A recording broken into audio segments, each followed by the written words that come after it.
Okay, darlings, how are you today? Make sure I've got all the extra sounds to gone here.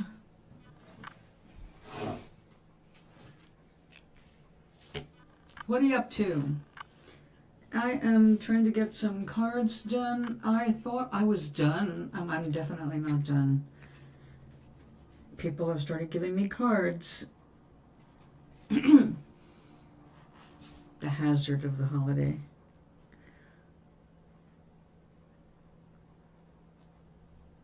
And if somebody gives me a card, especially if it's unexpected, you must return the favor, you know? This is not a Christmas card. This is actually a tiny, tiny art piece. I don't think the camera can capture properly the subtlety and intensity of the colors. And daylight are just gorgeous.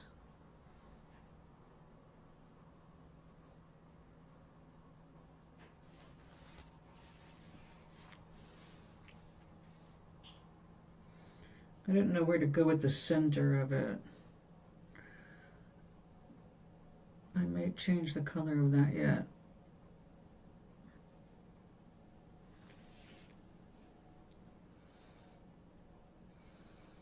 Vermilion. Vermilion can be a tough color. Oh, really? So did you spot anything new you haven't spotted before?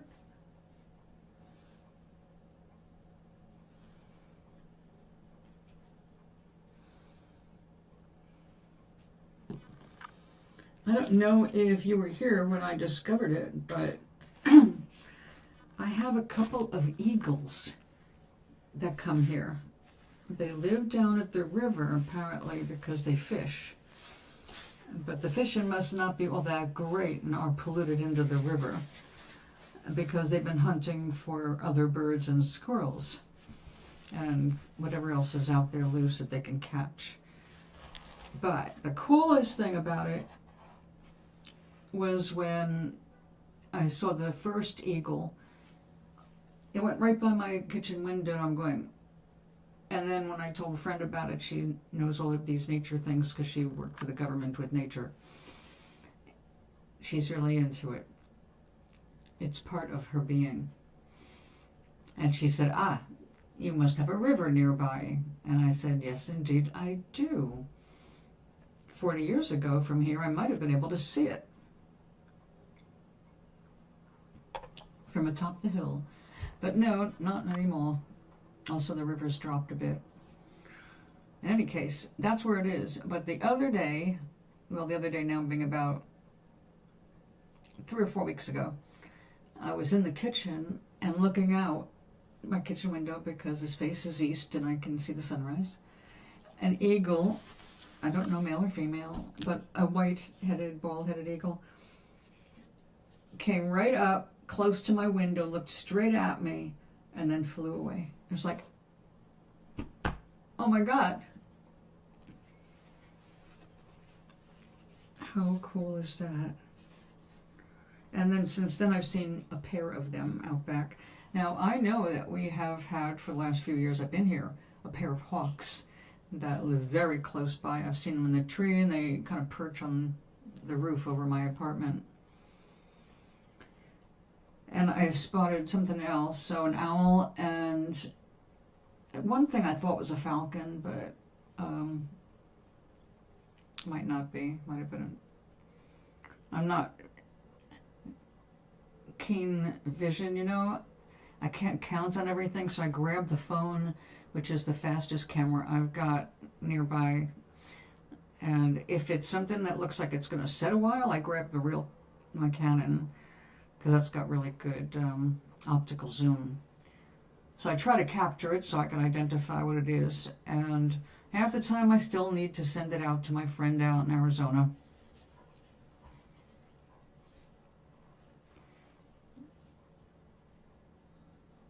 A great buzzard. Oh, how cool. They are damn big birds, aren't they? They are impressive birds. I like pigeons too. We had doves.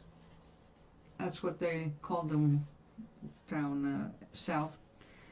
North Carolina has an annual dove shoot with real doves, which, okay, they do eat them. So it's like, all right. The other word for a pigeon is squab.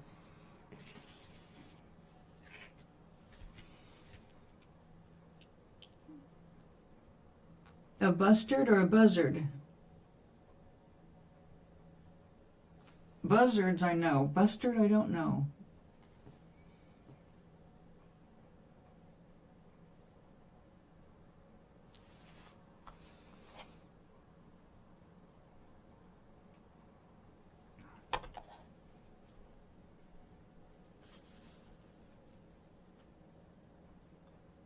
I don't like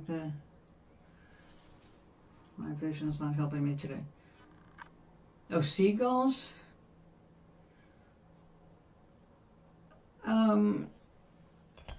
I can't tell the difference. I haven't seen enough of them in recent years. I knew seagulls when I was working down on the water and lived on a town that was right on the water, so that was different. But in California, the beaches, parking lots, because, you know, you're right there, all the water. But no, I've seen pictures of the differences, so I know that there are differences, but I can't identify them personally.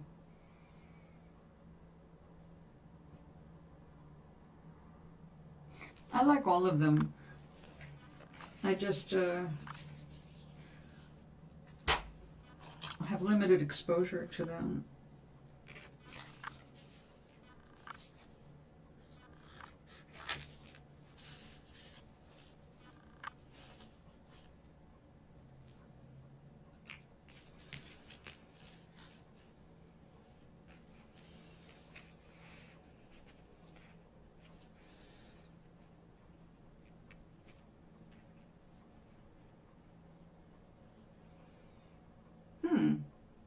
I could get really a little fancy. We could try this.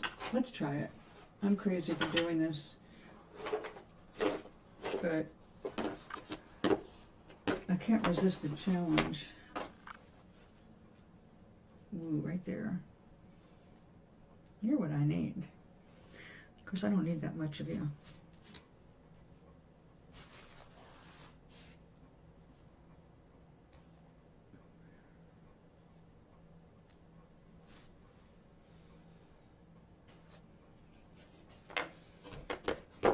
This could be really cute if I can do it without messing it up.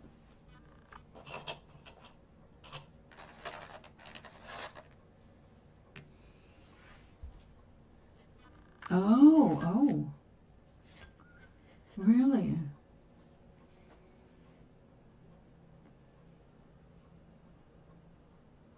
Oh, that's sad.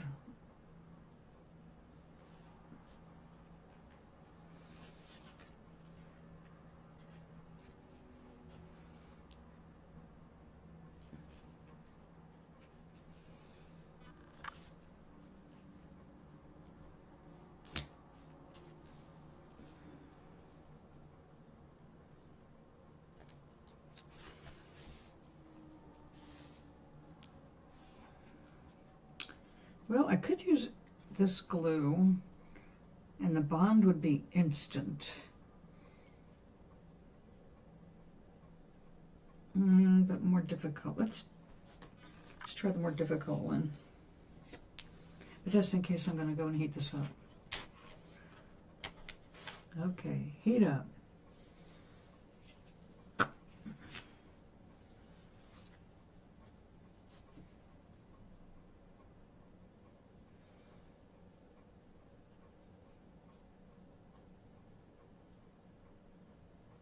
This could work just fine. Or fine. Demi Moore says fine. Oh. Ella, darling. How are you, honey?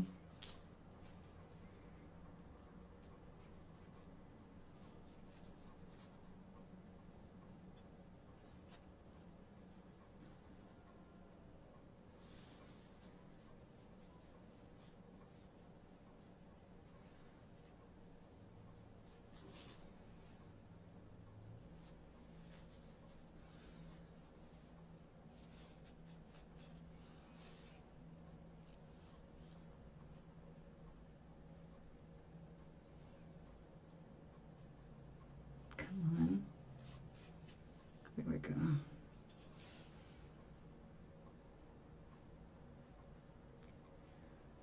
Not together. There you go. You all the way to the edge.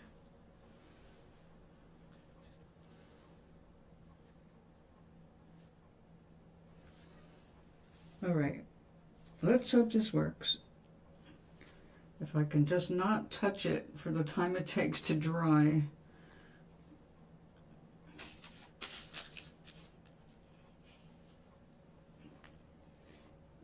And that. Thank you. All right. Oh, I guess I do need some more. Everything is fine in my world. I have a feeling of excited anticipation, kind of like falling in love, except there's nobody I'm in love with. It's just a strange, persistent kind of happiness.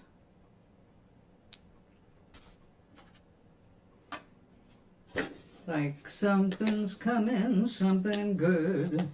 I can't sing it or I'd get in trouble.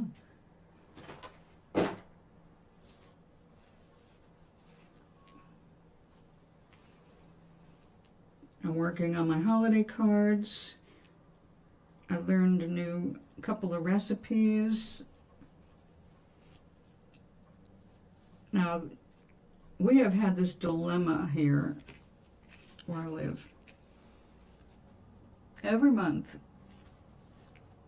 although thanks to Trump it's probably over now, he stopped all kinds of services, including food for the poor. Until this month, we were getting monthly boxes of desperation food, healthy food, but overall, but not really, survival food. And we were getting a box of fresh veg of some kind. Well, all fresh veg is gone. And we've been getting blocks of cheese, a pound of cheese a month. And I don't use it. It's like American cheese, but it's slightly better. Yeah, it's kind of like a higher grade of American cheese, except it's a block. And nobody knows what to do with it other than make macaroni and cheese out of it. Or I guess slice it real thin to melt on cheese sandwiches.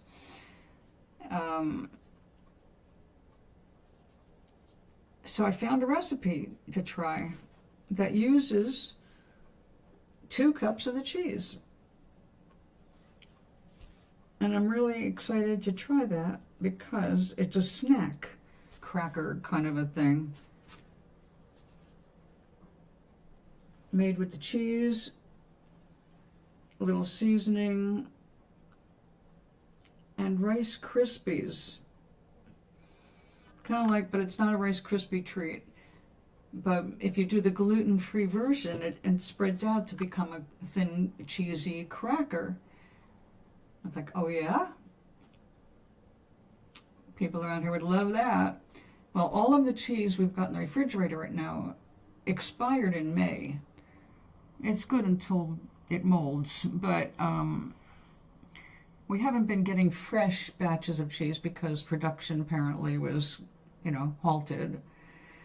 That program is for women pregnant women and women of small children and infants to make sure they're getting the calcium they need to have a healthy baby and all that and raise a healthy child.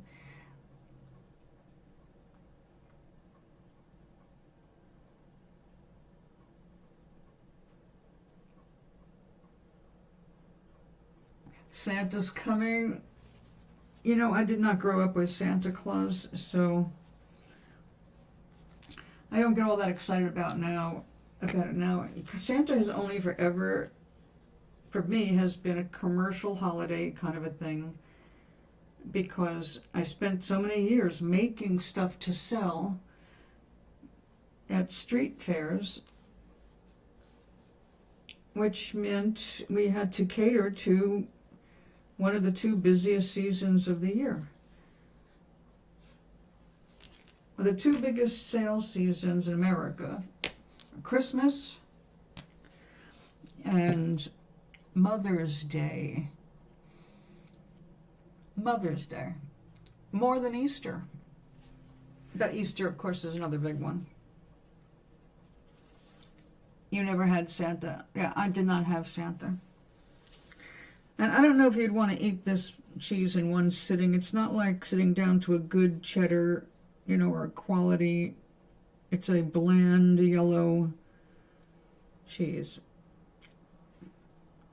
to keep you from starving or going, you know, not having enough calcium. Which, by the way, I have evidently been getting a decent amount of finally because of the sesame seeds I've been eating. I stopped eating as much for 2 weeks and it showed in my fingernails.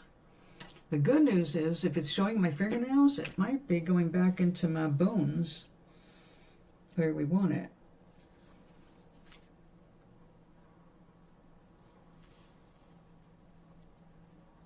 Hey, come on now, you stubborn thread. It is always tricky doing these things. But I spent years decorating egg shells with tweezers and a magnifying glass, so I should be used to all this.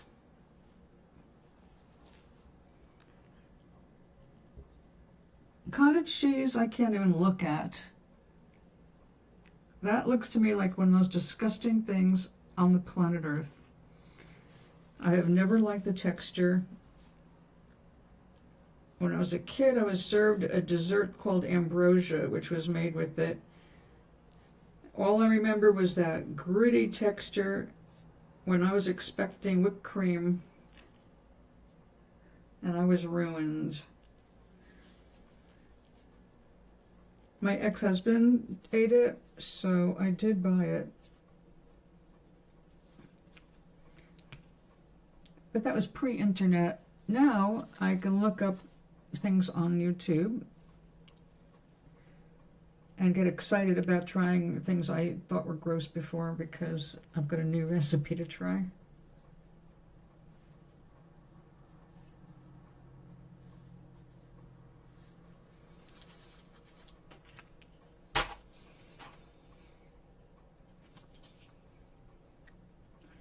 Now, one thing I used to really love, and I don't do very much of anymore, but occasionally I have it on hand, sour cream. And I recently, for the sake of baking something, got some sour cream, natural. I don't remember them saying organic, but it was a brand called Fage, F-A-G-E, and that was not familiar to me because I don't do that very much. I just knew the cheap one, Brickstone. But I looked at it and everything in it was like, oh, 3 things, perfect. And I bought it, and it turned out to be the best sour cream I have had since I was a child, when we used to go downtown to the Bronx to buy kosher sour cream. It was thick, it was hearty, it lasted a very long time, even after open. Very impressed by that brand now. All right, Maybe I'll make one more since I do have 4 little threads left over.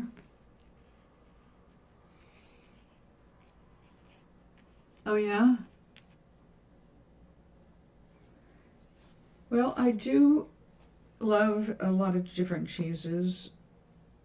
Matter of fact, one of the things I'll be having later, I was going to dig into my big block of feta made with goat and sheep milk.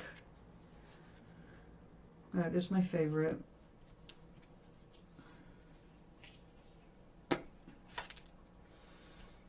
All right, let's see if we can do this a little more efficiently.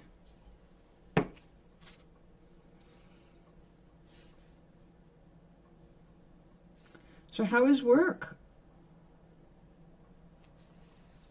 Or how is work? How is school?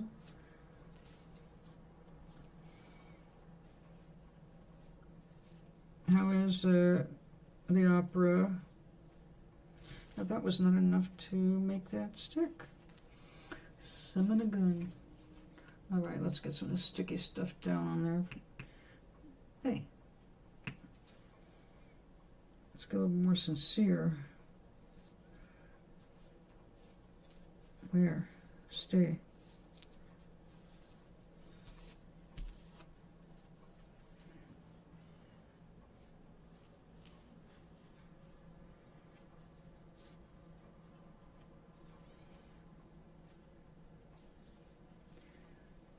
All right, that went a lot more smoothly.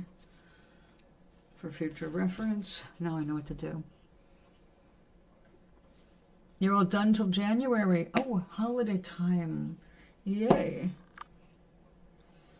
Congrats.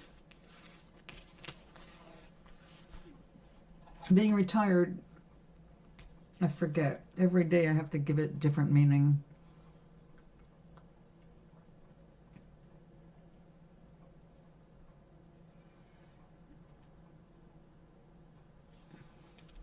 Wait, getting ahead of things? Classes or projects? What are you working on?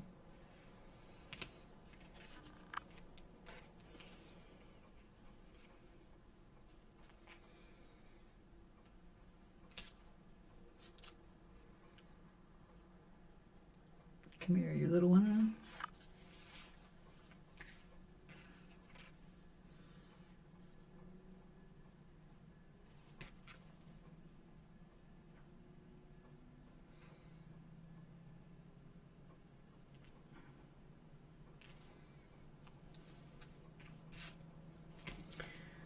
Okay, this is gonna get tricky.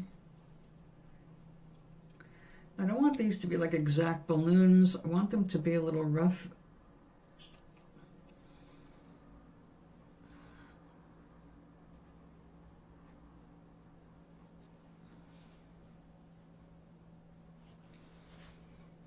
All right. We're gonna find out real fast. Projects. Oh my goodness. Yeah, I wouldn't be wasting any time.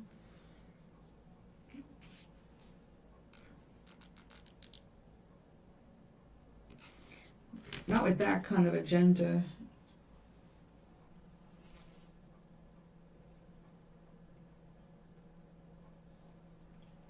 Oh shit.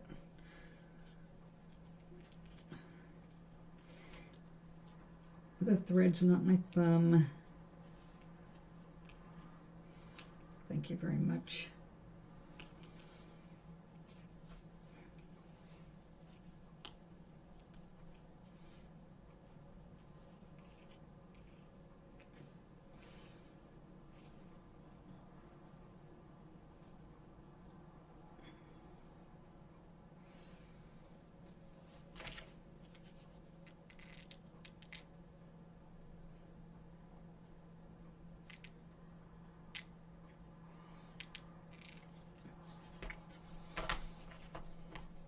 Hey, you're too long.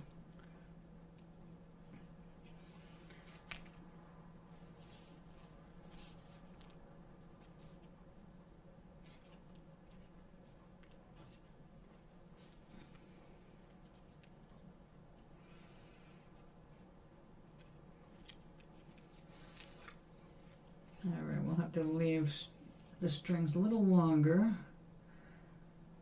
You get the idea, though, that it does look kind of like a hot air balloon, right? And the top of complete. Anything I didn't talk about? Oh, God. Well, let's do a dissection of the color of the sky when viewed through a spectroscope.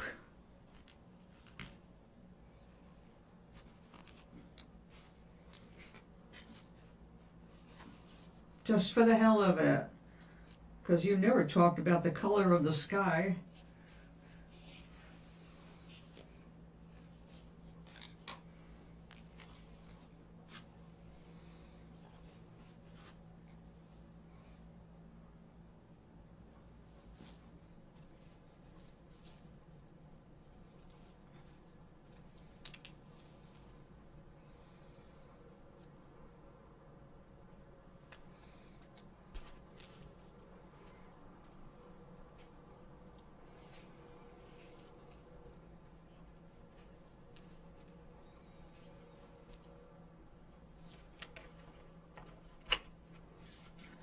So do you have any ideas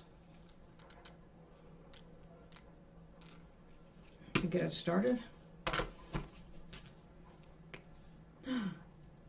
Oh, you little shits. Back. All right. I'll do you the hard way.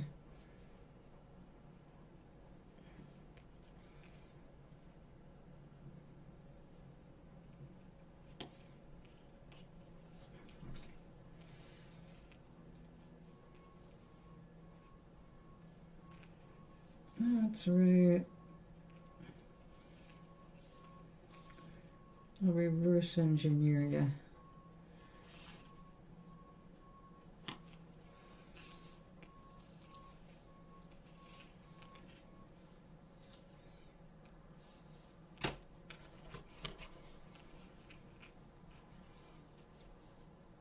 See.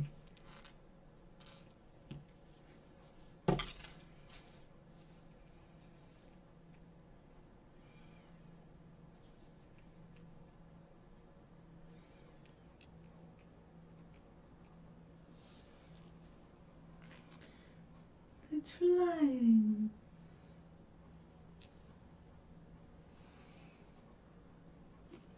Yes, I'm sure. Of course, that is a subject that I have never studied and know almost nothing about, other than tests or trials on blood cancers.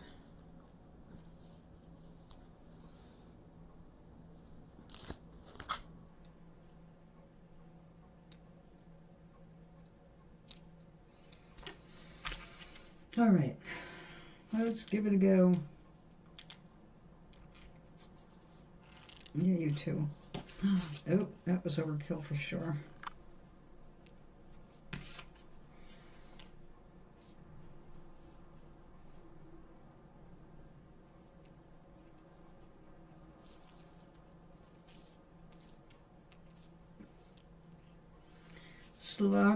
Sloppy glue work here. I should be ashamed. And I would be if I had time. We're going to have to go in with the heavier duty.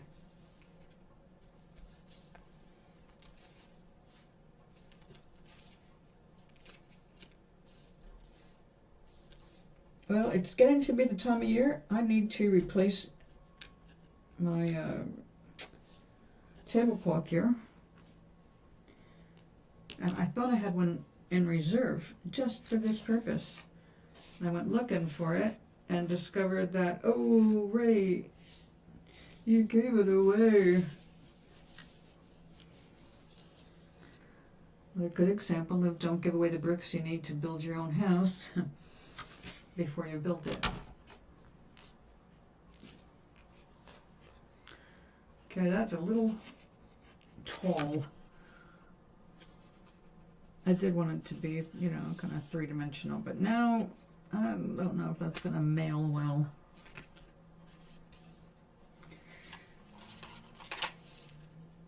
They're a little different, which is good. We got one more.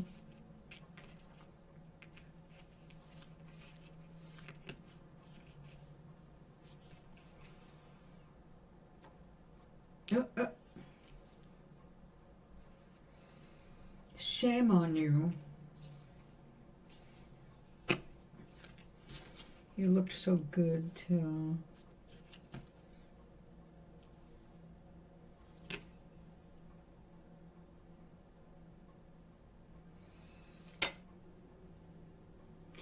Oh yeah, if I hold it by the tweezers, I won't be able to use the tweezers. So let's hold it by these tweezers. Nope.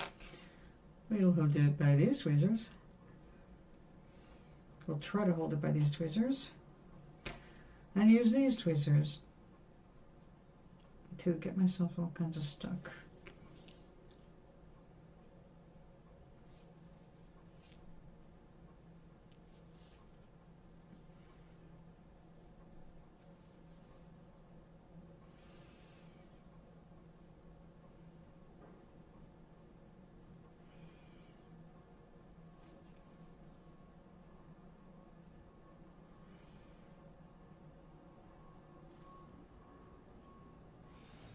You go that way.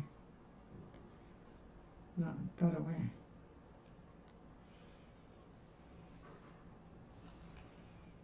Okay, go that way. Sit on the table until you're dry. Or not.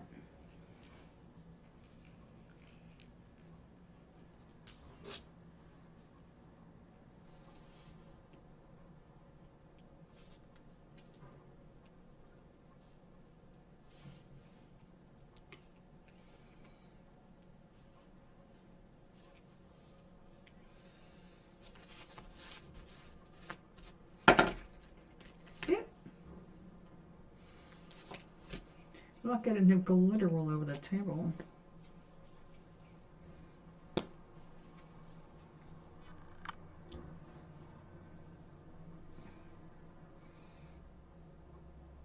Yeah.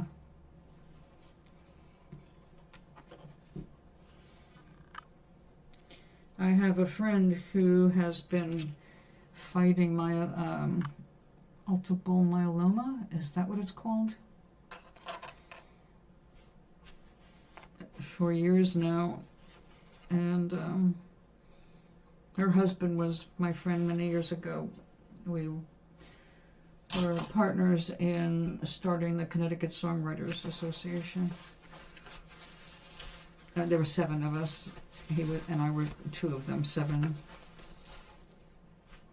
And I didn't get to meet his wife because I think it was the second wife. Lovely, lovely woman. They both came to my gallery opening last year. I kept my mask on, and so did they. You know, she usually can't go anywhere because of the dangers, and she's always on some kind of a trial this, experiment that. You know, multiple myeloma. That's it, and it makes her life absolutely miserable. So I'm always praying that there'll be a breakthrough for her. Because, yeah, I hope to get 1 more year, which is just heartbreaking. They're such a perfect couple, you know. Wonderful. Very, very talented.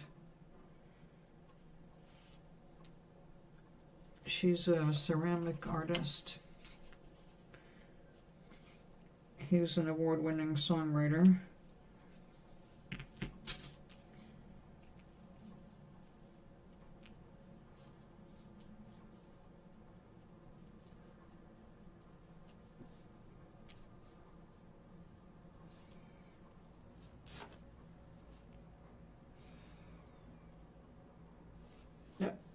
Come on. You're just a little short to hold. All right. You know what? We'll get 3 of you on there. And then pull the 4th over.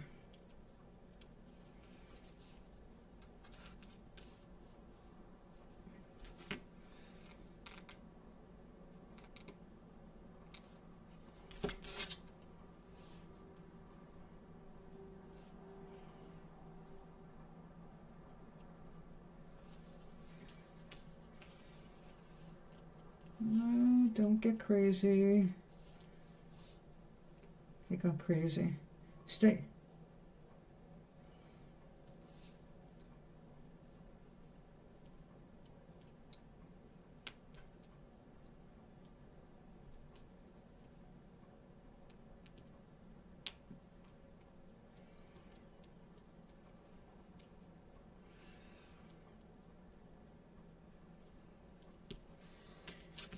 All right, now kindly stay exactly where I just put you.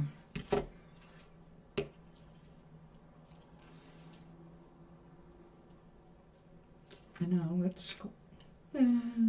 No.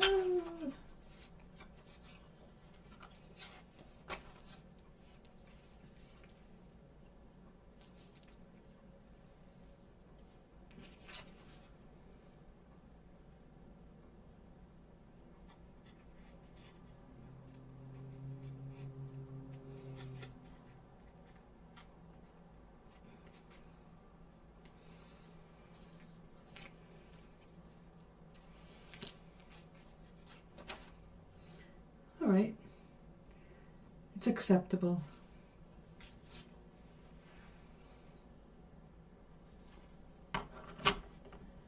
Well, Trump's administration just canceled a whole bunch of trials and money going into research in all kinds of cancers, including a lot of childhood cancers. So we're fucked.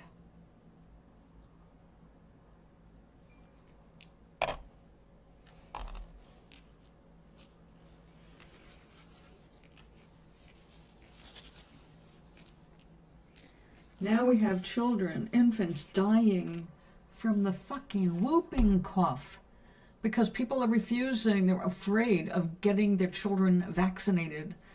I haven't heard of a case of child dying from whooping cough in I don't know how many years. The stupid is just gonna, I guess, eradicate itself, huh?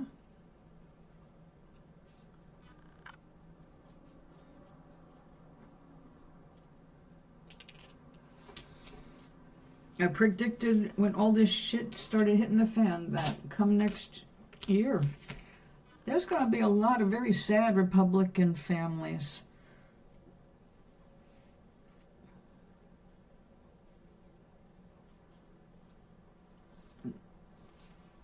Academia is not the only people getting funding. There's no labs, no trials, nothing happening if they don't get funded.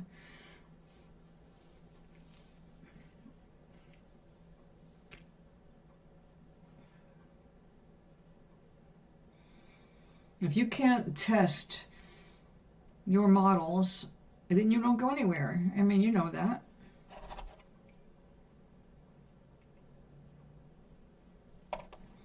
It has to start somewhere, and academia is where it starts. If people aren't trained to know the basics, I mean, we've got people working in our government right now in the health department that have nothing to do and never had anything to do with health other than read conspiracy theories online. RFK Jr. is only a lawyer. The guy is a fuckhead who is making people afraid to do anything.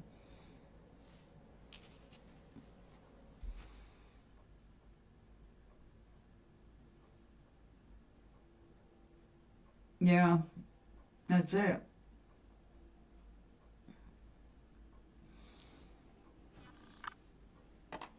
Well, that's the problem.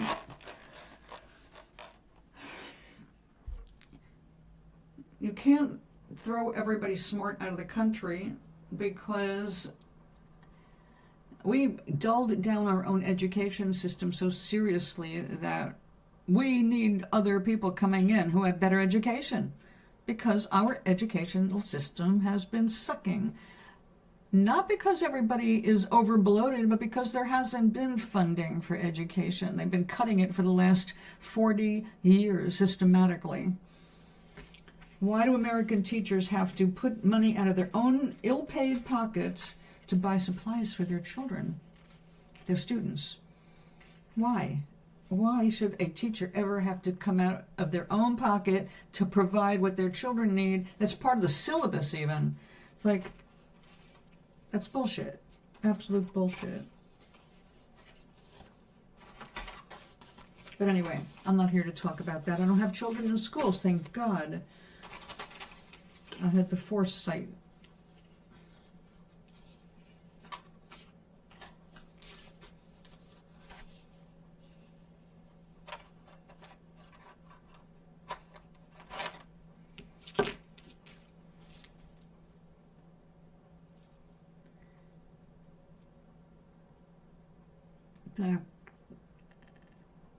From Sydney to, oh, I see, yeah.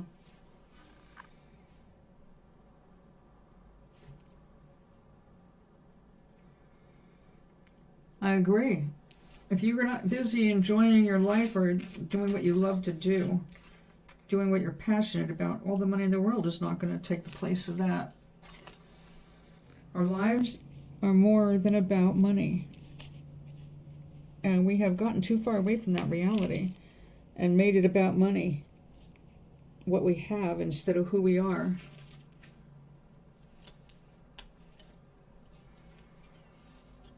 You know, I've always been aware of politics growing up because I couldn't wait. It was a civic responsibility to get out there and vote. I turned 18 just in time to vote against Nixon.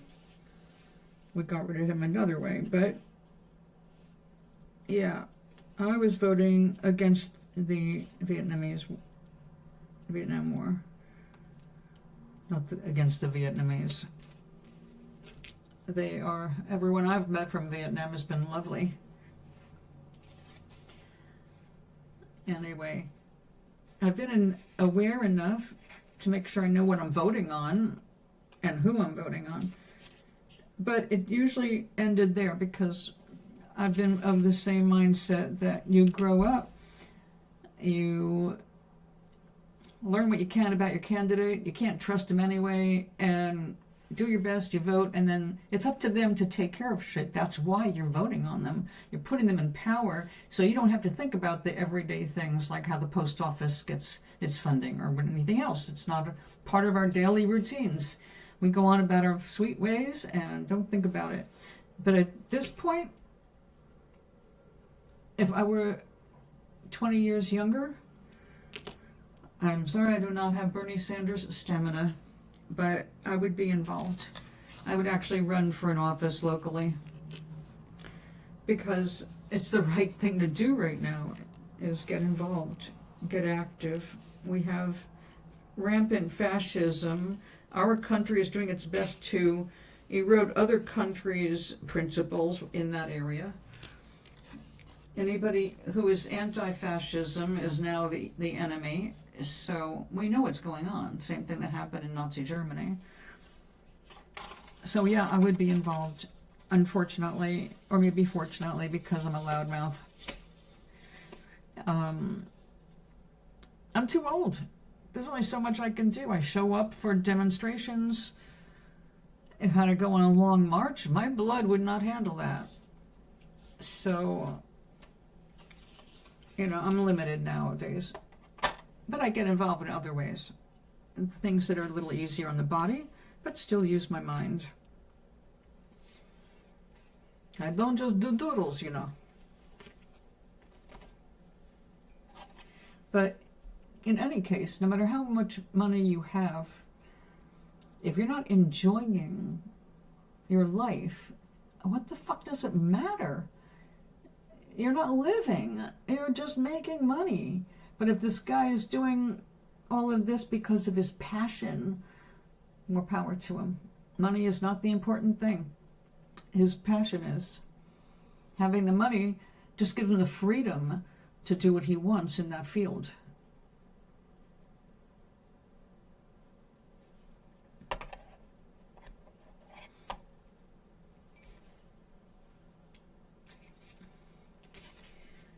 When people start looking at what really matters to them, it's a really very small list. What really matters, I mean, everyone's got a different list, but it usually starts with home. Knowing you've got a safe place to lay your head every night. Knowing you've got food to eat that's good for you, not the crap a lot of these corporations put out, you know, full of plastic and are plastic. Our needs are really very simple, but our wants are pumped up by advertising, and we want things we never heard of. Yeah. I mean, if he's that rich, he's got the privilege of being able to quit. He doesn't have to take that work. He can say no, unless he signed a contract.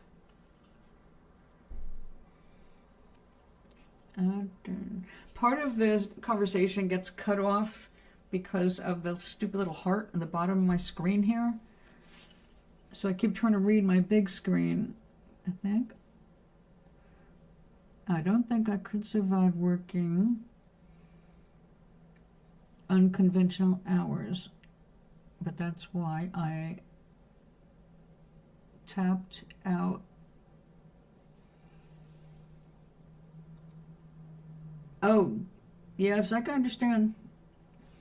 Medical school is the worst possible thing. I mean, I think everybody who wants to be a doctor, of course you need your education, but the way they do it, no. It is the most inhumane system. It pushes humans to a level they don't need to be pushed to learn. And then they have to live all kinds of bizarre hours that are unhealthy. They're not setting an example for their patients. They're setting an example of what not to do.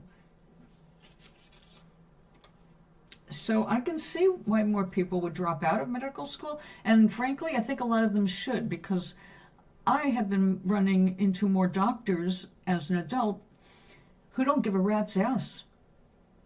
They really don't care. They're just going to go through they're a specialist now, you know? Once they've got that specialist label, like my cardiologist, who I don't like, only reason I even keep her right now is because it's less hassle than going through all that shit you got to go through with a new doctor to get the same blood pressure medicine. So I don't like her because she's a cardiologist who will only discuss the heart itself, not the veins, nothing connected to the heart, not even diet. Okay? What she says with diet is, well, it's generally accepted that the Mediterranean diet is a healthy one and probably the healthiest one. That's it. The Mediterranean diet is probably the healthiest. General consensus. But even my hematologist, all right, now she is a cancer doctor, specifically of the blood cancers. You would think anything goes into your blood is also important. Well, when I asked her about diet, because of the side effects I have to the medicine and just the side effects of the disease itself, they are sucky. They could be worse. Thank God I don't have the other cases. But what she ended up telling me, well, my husband is a cardiologist and he says the general consensus is the Mediterranean diet is the healthiest. It's like, so great. It's just the same shit repeated over and over and over. And here I have a rare, very rare blood cancer, right? 1 in 138,000 people get this kind of cancer. They're not even looking for a cure for it, actually. They're looking for the next stage's cure because next stage is way worse. Next stage up is definitely one that leads to fatality. Where this one increases my odds of dying a certain couple of ways, but itself does not kill you. So as long as I maintain the meds and a certain kind of lifestyle and all that, stress-free, But diet, you would think something that affects your blood. Like we know other people who study the beets. When I am in need because my blood is being overproduced, I get cravings for beets and steak.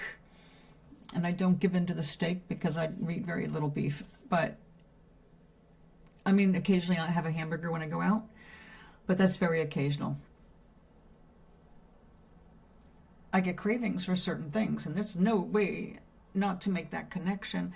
But, because, I mean, I didn't even get into beets. I went years without beets because my husband did not like beets. So I didn't buy them. Why waste money on a vegetable when we have to serve two? Make more work for myself, so I didn't eat them. And then suddenly, I started craving beets out of the blue. And that's when I got that cancer. That's when it started, cravings for beets. My grocery people must think I'm insane or have a really limited diet because every month when I get my stuff delivered, I get at least 10 cans of beets. So I would think a hematology oncologist would be interested in the diet. Yeah, well, here I don't know how it pays anymore because they have so screwed up the system. I really don't know. I just know that when I speak to my friends in the industry, they say the best thing to be right now in terms of income and stress levels, but being able to do something to help people is a doctor practitioner or a nurse practitioner.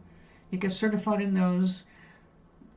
You'll end up taking up a lot of work that the doctor does or what the nurse does. I mean, I have a nurse practitioner, and she's all I've seen in general practice for the last 3 years. Because she covers everything. If I need a specialist, she has to order a specialist. But she just represents a general doctor, a general physician who we've never met. As a matter of fact, the doctor left and she got a new one to work under. As long as I stayed with her, I didn't care. I never met that doctor either. So who the real doctor is? Don't ask his name from me. I don't know. Doctor. Yeah, it's a doctor.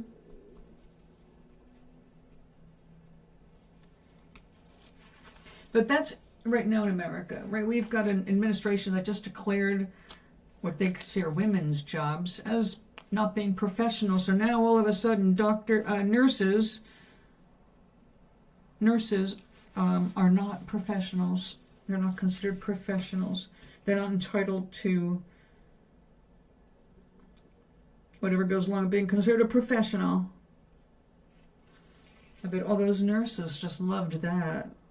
It's like, what? So I went to school and got these degrees and certifications, and now you're telling me I'm not a professional? What was that all about? Why do I have to be licensed if I'm not a professional?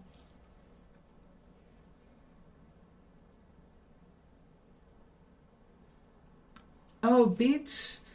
Actually, I buy only the baby beets, the small ones, because they're the sweetest.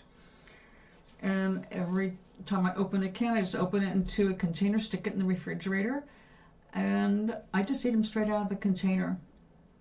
Before I even, like while I'm cooking my dinner or my lunch, I will eat a few of those beets. They're very refreshing, and the baby ones are very soft and sweet. I just love them. Way different than the woodier ones, the big beets. I don't do the big beans for that very reason. They do get woodier. You have to cook them differently. Now, I cook them beautifully with balsamic vinegar. Kind of I steam them in foil with olive oil and balsamic vinegar and roast them wrapped in foil. And oh my goodness, super good. That's actually how I got my ex-husband to eat beets, when I cooked them like that. No, they're not seasoned. They're just small beets, small whole beets. Not even a fancy brand. It's just the house brand. No pickling, No extra labeling, just beets.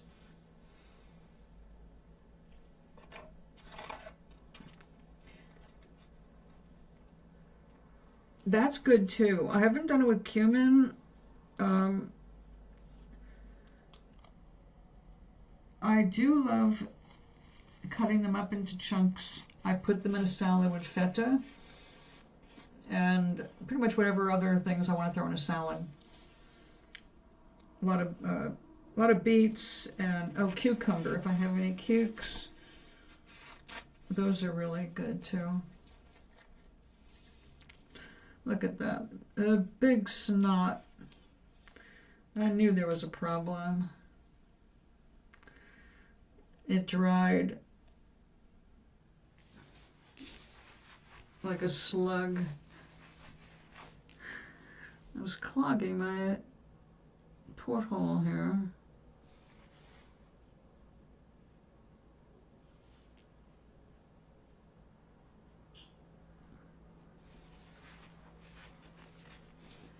Oh, schnitzel. I haven't had a schnitzel in a million years. That would be nice to have again.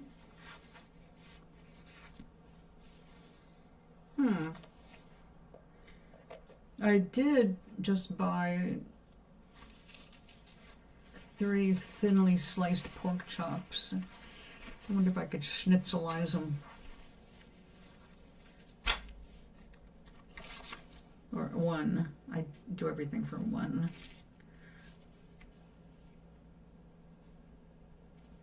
Come on now. Oh no. That wasn't nice. Now I'm gonna have to pick you up. This is so risky. But we did it so far.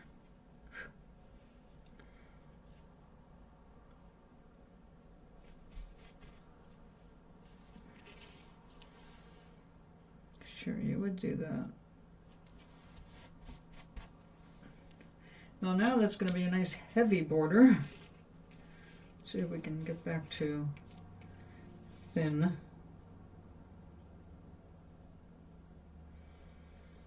Yeah, I still have dried acrylic in there. Huh.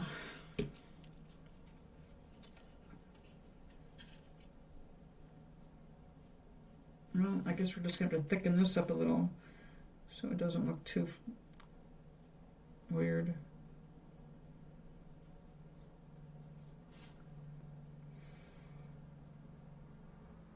Now, it's not a Christmas tree, but it does look kind of holiday-ish.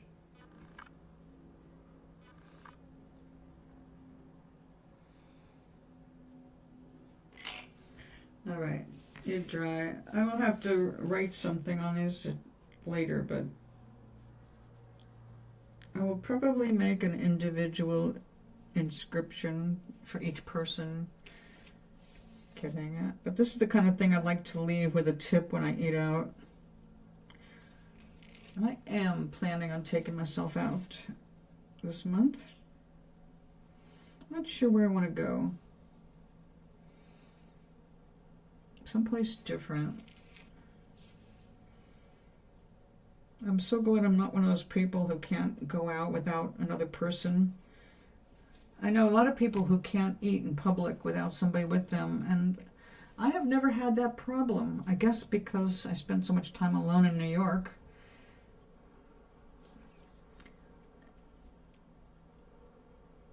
It sounds really yummy. Oh, you don't like cukes? Yeah, they can be harsh. I can't eat spinach or most greens anymore without wilting them. And it was actually my ex-husband's doctor who told me about it because the ex-husband had so much stomach problem. But I had reached the age where my hydrochloric acid in my stomach is not keeping up with everything the way it used to. But if I have too much acid, I will have to take something to stop the acid. So I said, well, I love my salads. We were down in North Carolina, by the way, where it was always hot and humid. It's like, I need my salads. And he said, wilt them. I said, what? Lettuce? He said, yeah. Throw in the frying pan like you do every other green and eat a wilted salad. The sound of that sounded so gross. I've never tried it with lettuce. But wilted greens are delicious. Little onion, little garlic, salt, pepper, little butter or oil. Yum, yum, yum. Well, then there could be the oxalic acid in it or the amount of calcium in it. Some things you just have to do without. I gave myself a kidney stone at 12 because of my love of spinach and corn. When those were my two hidden snacks. I was a kid. I would go down in the kitchen. I would open up a can of spinach or a can of corn. I ate it with a ton of butter. I'd heat it up in the middle of the night. And that would be my like sneaky food. We didn't have microwaves back then. And I ate so much of that. Both of them are bad in quantity. We can't really digest them well.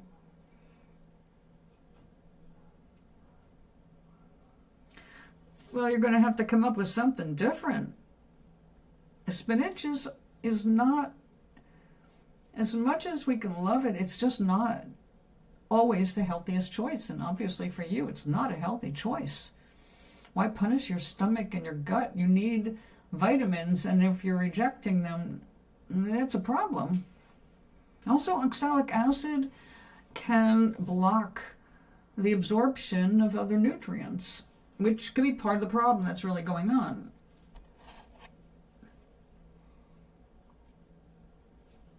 What other options do you have?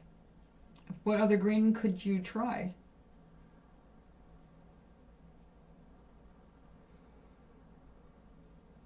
Haven't tried anything like that. With milk, never. I'm not a big milk user because of lactose intolerance. I like to have some Lactaid brand. It's no lactose. I like to have it around for baking and stuff like that, and occasionally actually a bowl of cold cereal, but that's a rare thing for me. I like hot cereal. I like healthier. I'm making healthier choices. I wish I'd started some of them a while ago, but no, never too late. You don't like legumes. So, all right.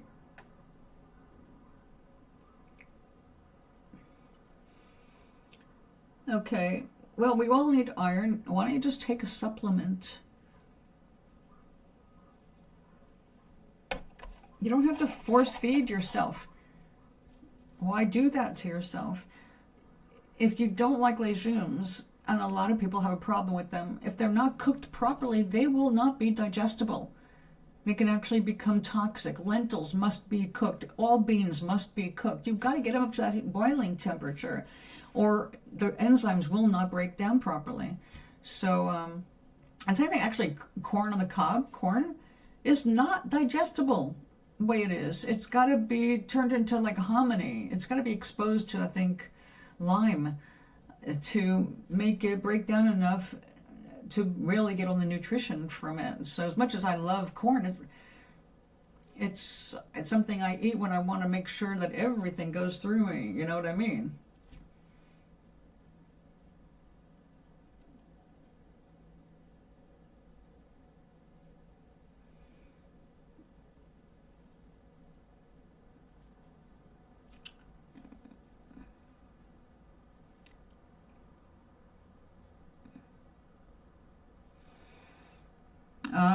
So you may be eating something that's preventing the absorption. I have a problem absorbing iron and vitamin D because of the cancer. But other women, just need more. I take a supplement. Also, I take a multivitamin. Now, most of the time, my multivitamin has iron in it. I made a mistake and bought a bottle that did not have had any iron in it, so I actually had to buy another bottle. The other one's on emergency reserve for women who don't need the additional iron. But usually when you go through menopause, like I've obviously been through 20 years ago, you don't need as much iron, which is why they remove it from senior women's. But I think they're going to have to revise that. I have to have a supplement plus that And it's only barely enough. I'm still very anemic because of the disease. You don't need meat for iron. Any green leafy will do it. And iron is found in a bunch of different things. Just go down a list of what does you find iron in and pick out some of your favorite things. You don't have to be stuck with the teeny menu. Well, then again, if you have actual food allergies, yeah, you probably are going to have to watch things more carefully. But when it comes to legumes, all that, if they're improperly cooked, they can ruin you for life. You'll never want to try them again. But there are ways around it.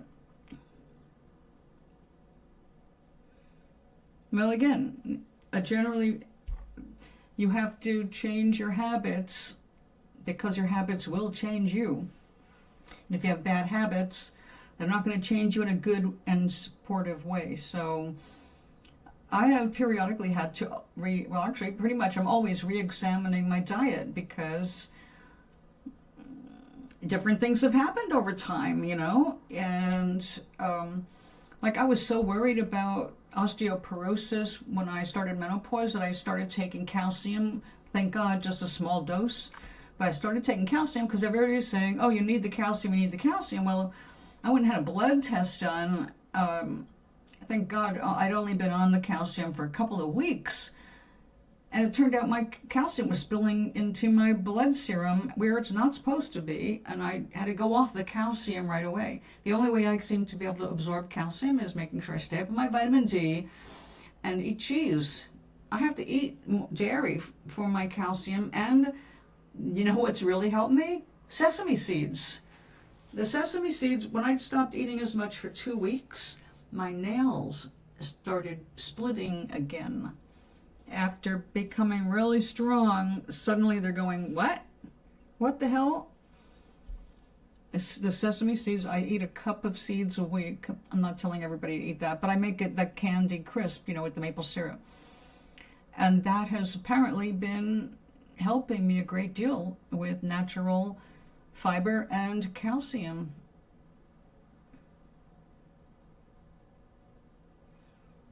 Timing is everything. You can enjoy all the dairy that your cholesterol can handle and your digestive tract can handle it. The point is, what I had to learn as I was growing up, like I tried being a vegetarian when I was 21, 20, somewhere in there. I was boycotting coffee, I was boycotting beef, I was boycotting sugar because the prices had gone through the roof. And everybody was like, you know, this is ridiculous. There should no reason for this. It was just they wanted more money. And this was back in 1972, 73, 74, somewhere in there. We did bring some of this stuff down a little bit, but all they did was make the packaging smaller and kept the price the same. Like, you know, oh yeah, it's 14 ounces of coffee instead of 16. And a lot of people just went, a can of coffee is a can of coffee. You know, the morons. Which is why we're in the place we're at now.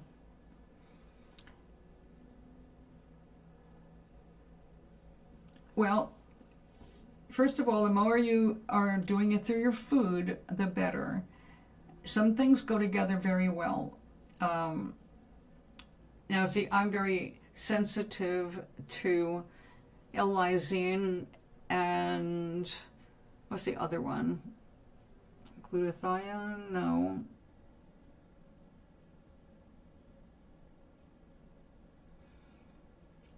Well, is the cholesterol affecting your weight? Is it affecting your veins, arteries? Because it's affecting my arteries now and making walking and sleeping and all that stuff painful and more difficult. So there's good reason to make adjustments in your diet and learn to change your habits to make a better you. Any habit that you adopt is going to affect you the rest of your life. So if you have a bad habit for your body, it's going to affect the whole life. Well, when I tried being a vegetarian, I didn't know what the hell I was doing. because I didn't actually know any vegetarians. I just knew I don't want to eat beef, and I went about it the very wrong way. I did not understand the vitamin balances at that age. I was getting way educated in herbology, medicines, natural medicines. That was it. That was my focus, and I was not focused on nutrition. Well, I started getting a little dizzy spells, and I was on my feet all day, so I thought, well, I went to a doctor. He declared me anemic before taking a blood test because of my pallor. I turned out not to be anemic. My blood was actually very iron-rich at that age. Go figure. But I was really low in, I don't think, B vitamins or something. He put me on a tonic, literally a prescription tonic, like they used to give in kids when they were during the Depression, when they weren't getting their nutrition. A spoonful is horrible smelling vitamin every day to get me back on track, because my body was not doing well on my pseudo-vegetarian diet. Being a vegetarian is a lot more than just stopping eating meat. So I was very uneducated. And since then, I have learned a bit more about nutrition, and I worked in a health food store, and actually I managed it. Let's put it this way. There was an owner, and I was the manager. So the owner told me what to do, and I just was I was the one that manned the store all day, opened it and closed. And for whatever reason, I was the manager and also the only employee in the store. But because I had so much time alone, I did a lot of reading while I was there, because, like I said, I was interested in herbology. And I saw the bullshit and the lies behind the industries. And the government doesn't govern our vitamins and in all of our additives. It doesn't cover any of it. And what it does learn basically acquiesces to large corporations who want to make money selling you crap and nothings. So you have to educate yourself. You have to figure out what's going to work for you, what you can combine. Like, I take vitamin D, right? And I take iron. Well, I take them at night with my last meal of the day, because your body needs those for doing repairs on those organs at night. So vitamin D waits. My iron pill waits. My multivitamin with breakfast. I'd have things kind of, there are certain times of day when they're more effective, and some things have to be taken with food and water or nothing, like L-lysine. L-lysine is an amino acid. If I have too much oatmeal, I need L-lysine, because I will get sick. And I know what happens. And yeah, you need to know about that stuff.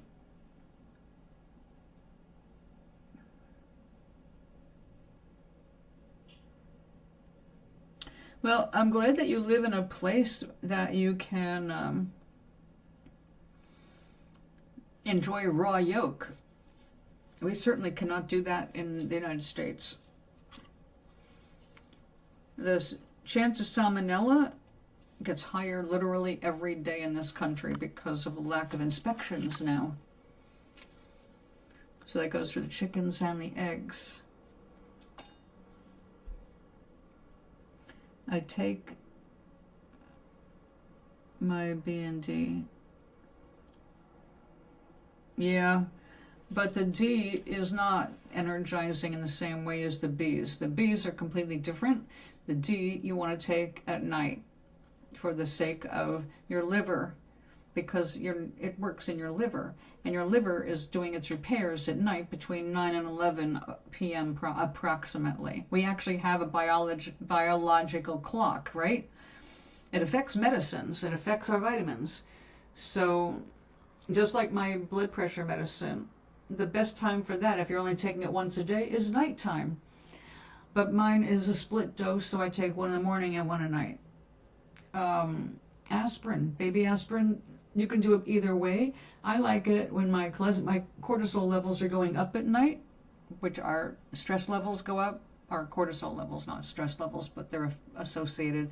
Our cortisol levels go up while we're sleeping, so the blood pressure is highest when you first wake up. So to me, it makes sense to take my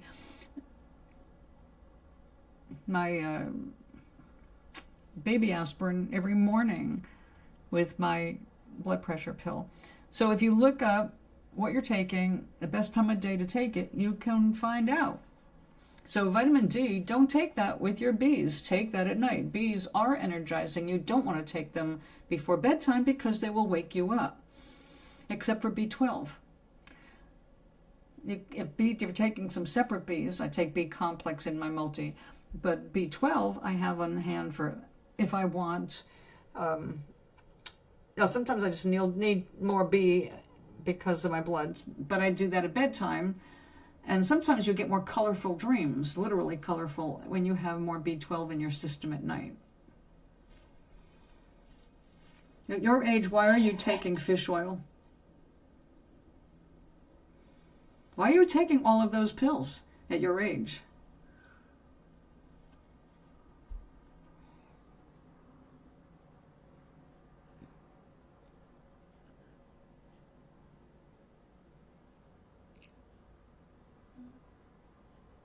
And how much vitamin C are you taking every day? Are you not eating any citrus fruits or any fresh vegetables, any fresh fruits? The body can only absorb 250 milligrams a day. The rest is pissed out. And fish oil can be dangerous to your heart if you don't have a heart problem.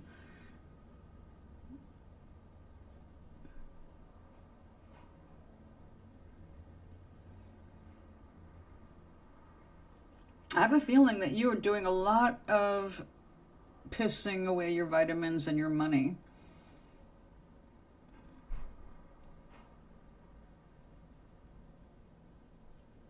So you're not nourishing your body. You have to understand that these are not nutrients that sustain you by themselves. They are catalysts. You need food for them to work with. Otherwise, you're just pissing them out. So you're also risking danger to your body because everything you swallow has to be processed through your kidneys and your liver. And you're just making more work for that, honey. So you need to reevaluate who got you into taking all that stuff and how much you're taking of it and what time of day. And if you are too lazy to make sure you eat breakfast, you're not doing yourself any favor popping a pill, even a big fat fish oil pill.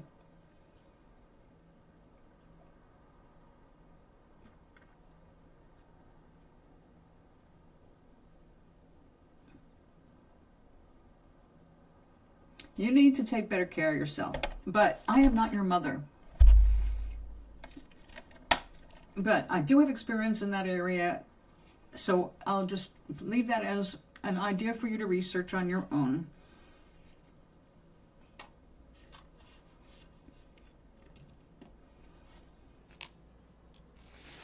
Well, there's lots of different breakfasts, and you know, it doesn't matter what other people have for breakfast. It's what your body is asking you for, to break your fast of not eating all night while your body was still burning calories, keeping you alive. So I get it if you don't feel like you have enough time in the morning or leisure time, or like I used to never be able to eat until 10 in the morning. I have what I call a pre-breakfast. I make a cup of tea because I'm up between 4 and 6 a.m. So I make a cup of tea. I have a little orange, a fresh orange. I have some sesame maple crisp or a granola breakfast bar, if that much. And then usually around 10, 11, that's when I want real food. And sometimes I'll have a weird thing for breakfast, like the other day I heated up some potatoes, not breakfast potatoes, spicy potatoes. And I grilled up a sausage with it, a dinner sausage, not a breakfast sausage. I love savory. Oh yeah, magnesium is good. I take mag at bedtime too. But I have electrolyte imbalances very easily because, again, your blood's all water, you know. So if my water changes, my biggest danger to myself is dehydration. Not because I don't drink enough water, but because I don't have enough electrolytes in my system. So I do take low-dose potassium and a magnesium glycinate. I'm usually not hungry. Yeah, so you just go longer before you break your fast. That's your norm. But when you break your fast, do it with whatever you feel like is the right thing to do. Sometimes, like I said, I just have that little pre-breakfast. Sometimes I never get to a bowl of oatmeal. Oatmeal, if I have it every day, I will have a problem and I have to take a lysine. So I don't eat it every day. I will switch it around. I'll have whatever I feel like making. Sometimes an egg with a slice of bacon, sometimes an egg on a piece of bread.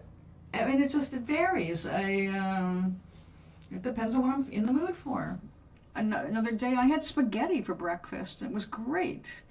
It was like really hit the spot, especially with the grated cheese on it. So listen to your body and understand that some of the signals you're getting are being manipulated by the pills you're taking, which is not a good thing. They're not going to sustain you. They're just catalysts. Without real food, they're not helping you as much as you think. Yes, you'll get a boost from the bees, but that also is just a temporary buzz.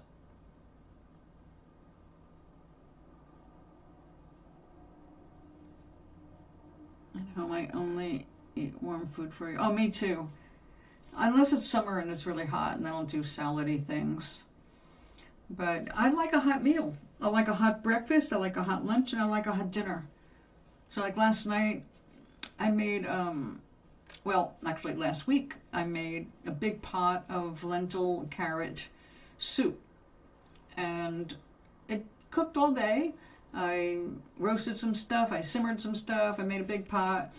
And it was a kind of a thin soup because I didn't put, I don't use thickeners, I just, mash up veg. And I didn't use as many lentils as I did last time. So it was a little bit watery, and then I used the immersion blender to make it thicker, and it did really well. And a lot of carrots, love the carrots. And I froze 3 bowls of soup. Last night I realized, oh my God, it's getting late. I need to eat something healthy, but I don't want anything heavy because I need to lay down soon. And I said, yes, you thought ahead. You froze a bowl of this soup. So I had that last night with a slice of cheese melted on top of it. It hit the spot, and, I was able to keep up.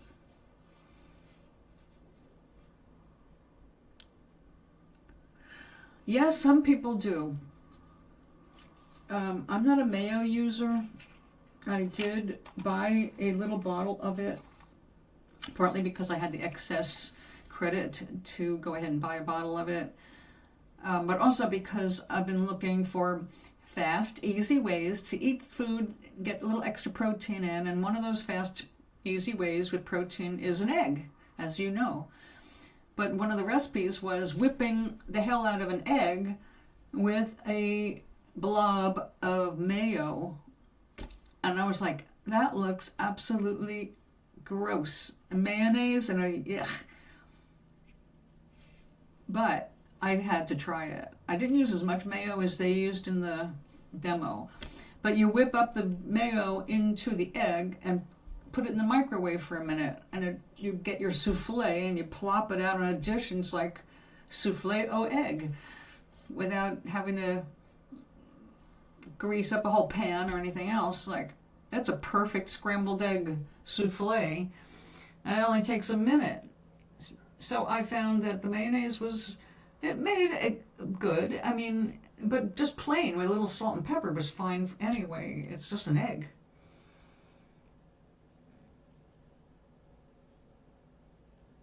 Look, aloha, cat woke you up again. Yeah, Kat, I have never, I grew up without mayo because even though it's kosher, technically, I always thought it just looked so disgusting and greasy. There was no way I was going to eat that.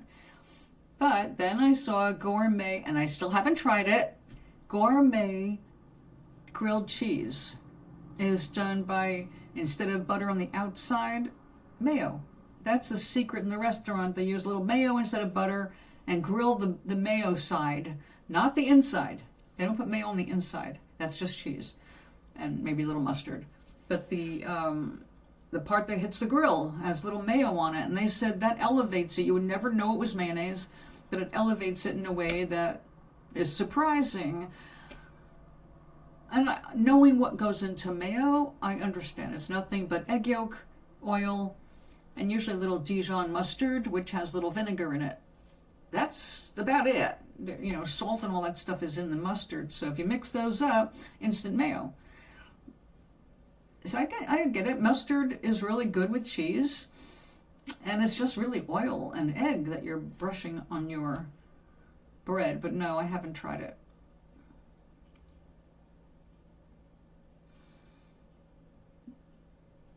Egg with cottage cheese would gross me out, Kat.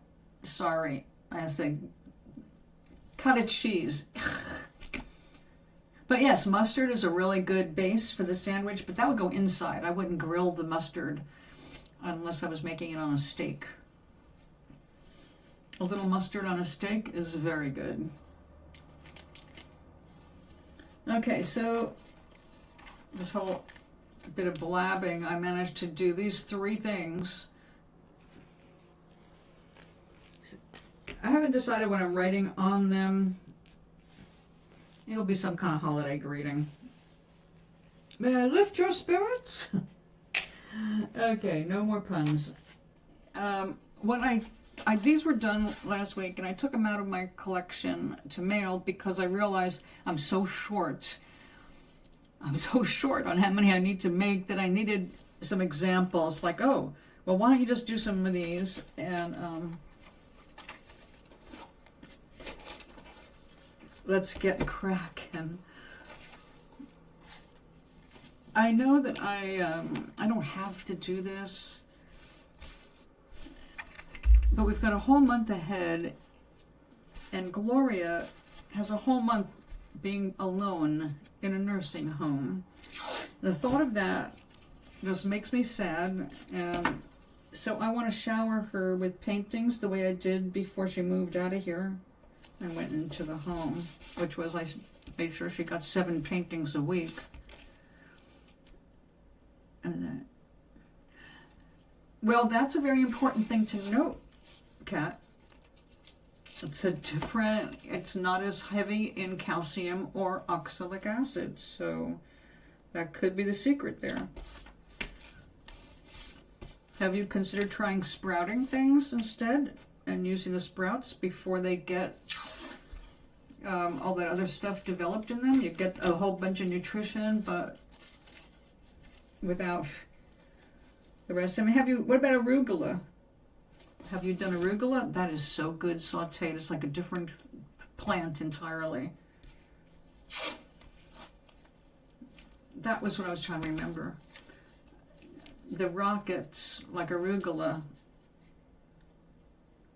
are, I found, really easier for me to digest, way more nutritious, and so good.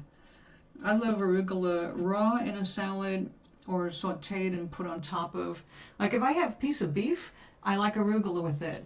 I saute that, and instead of like all the onions and garlic, which I also use, I put the onions and garlic and arugula all over the steak. Oh, you don't? Well, it's got a lot of stuff in it that is, it helps digestion. It's a stimulant. And you like mustard, right? What other spices do you like?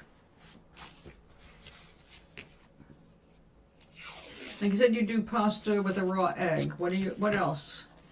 What do you season it with besides a raw egg yolk? Which sounds like Alfredo.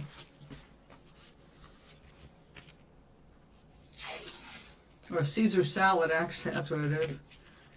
Raw egg.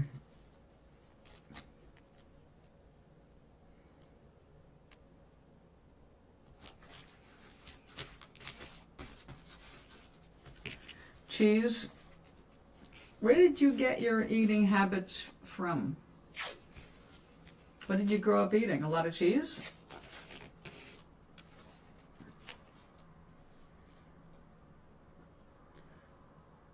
I believe that when we have cravings for certain things, our body is asking for something in that item that we're craving. It doesn't mean that we're actually going to be able to use everything in that item. Like, you don't need the fat in the cheese, but you need something in that cheese, obviously. But there's a lot of protein in cheese. Oh.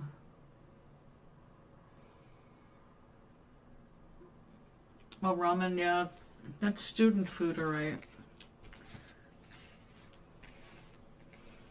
I do like ramen now. I stopped eating it for 10 years because I was so sick of living on it. After my husband quit his job, the budget went down. So, we ate a lot of ramen that first year.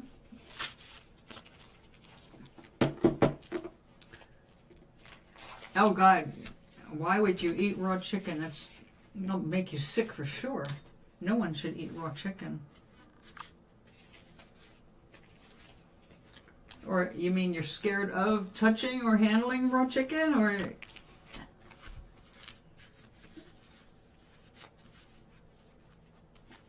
oh yeah, the spicy one. I add my own. I love the ramen, but the salt is too much. So I use half a packet. But I also, like when I heat up the water, I throw a bunch of stuff in. Like I chop up a green onion. And I keep frozen corn in the freezer. And I'll take a handful of that and throw that in. Mung beans, I sprout them. They're super healthy, so I'll throw a handful of the sprouts in. Usually now, if I have a white fish, like a cod or a halibut, I'll throw some of that in, or frozen shrimp. I will peel them and throw them in. So I get my protein, and adding all of the fresh stuff like that. I keep some chopped carrots, peeled and chopped carrots in the freezer, so I can just take a handful of them and throw them in and just cook it all up. Throw in the noodles last. And yeah, I pour it into a giant bowl, and I've got a really good meal. I prefer I don't use the whole packet, even with the spicy ones. The dry ramens, you have to cook them. I mean, a ramen is a deep fried noodle. You eat it crunchy, or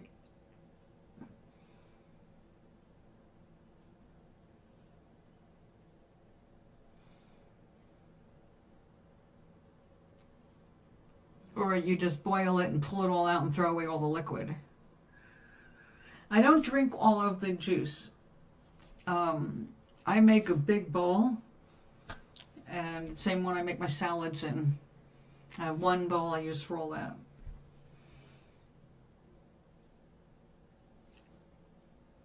I mean, the ones without stew.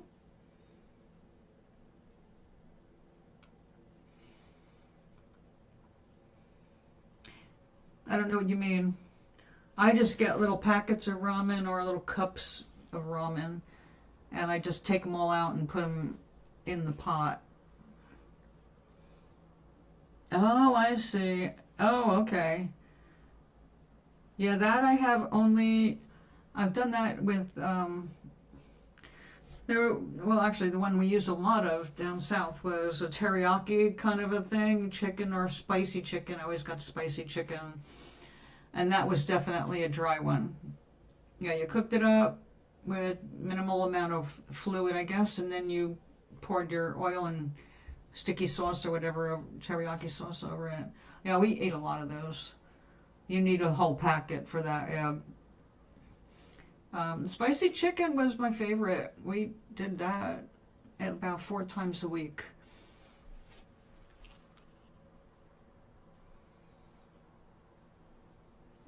Yeah.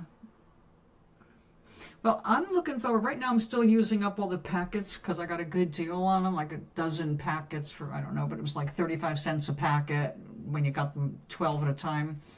I was just stocking up for winter, you know. But I also have 12, 13, 14 cups that came in 6-packs of vegetable ramen.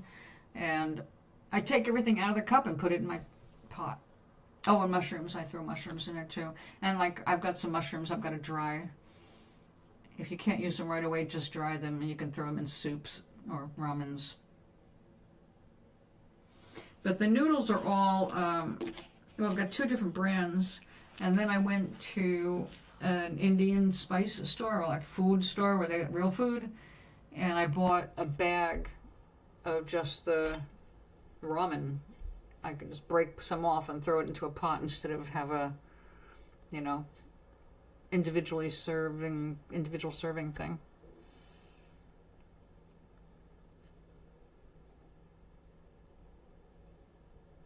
Oh, well, here's a hint. You never use high heat on an electric stove, ever. It's bad for the pan and bad for the food. So you never want to go higher than medium, usually just a little bit below medium. And that's what you want to do, pancakes and fry bread, stuff that goes in that pan. Just remember to heat the pan up until you can feel the heat coming, you know, off it before you add your oil or butter. Either way, heat first, then oil, unless you're doing a fried egg. In a fried egg, you want to get the pan hot, put the cold oil in, and then egg right on top of the cold oil, and it'll float. Won't stick.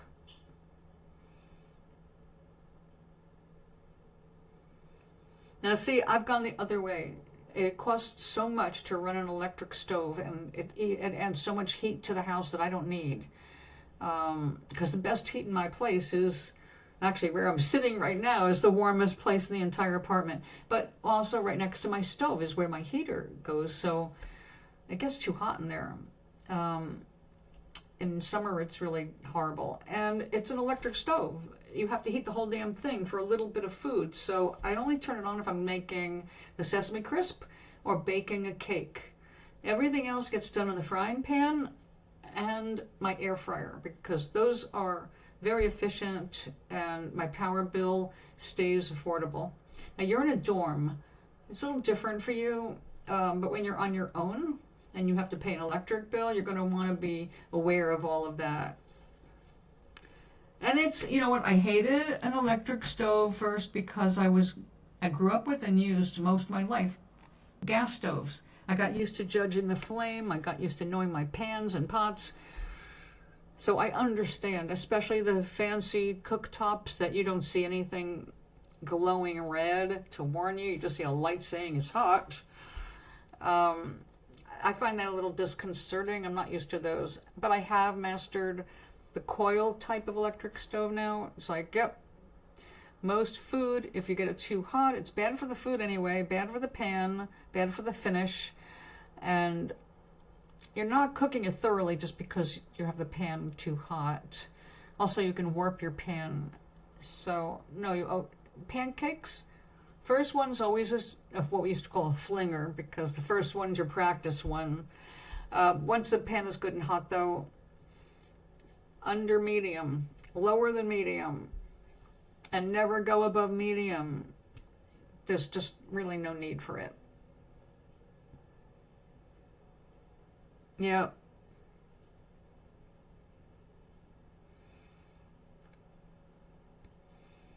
Now, the recipe I found today, using up that cheese I was talking about earlier. That happens to go into an oven. It's a full cookie sheet, and they spread out to become these thin, cheesy crisps. I'm looking forward to trying this recipe. Like my coffee on the full power. Well, do you have an option there? Oh, you do it on your stove? So you're using full power to boil the water, essentially. Here you have a Turkish or Italian coffee pot. Because you do really need to get that heat up. But if you keep it too high, then you just also scald your coffee.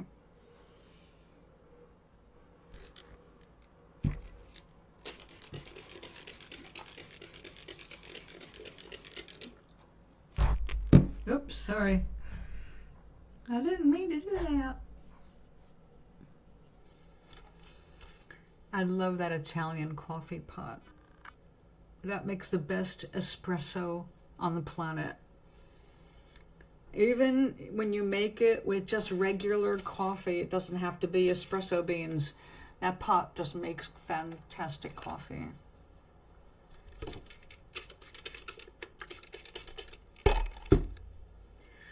All right, let's throw a little happy gold up here. But not the lint.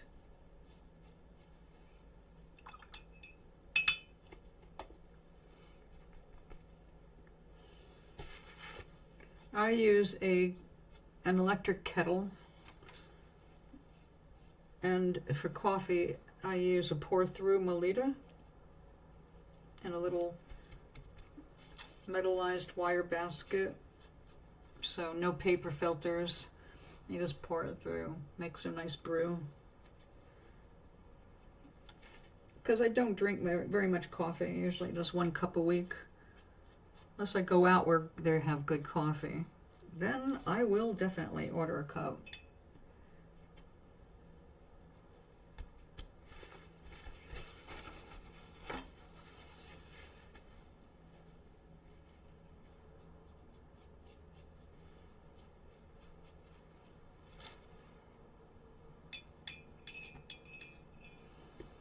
Maui, are you still here?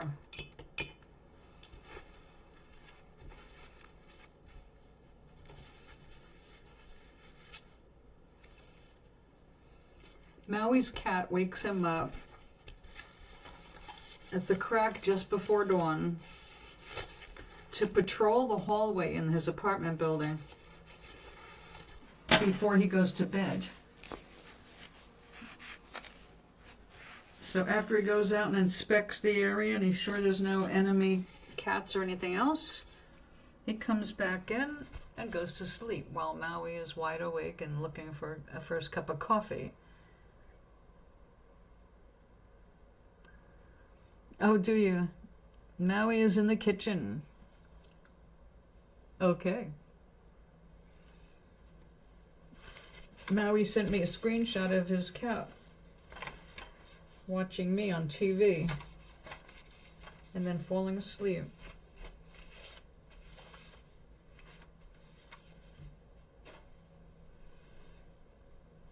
All right, and we got the yellow. Do we want to throw a little rose in there? No, and actually we need some bluish for the holidays. All right, we want the feeling of snow, maybe?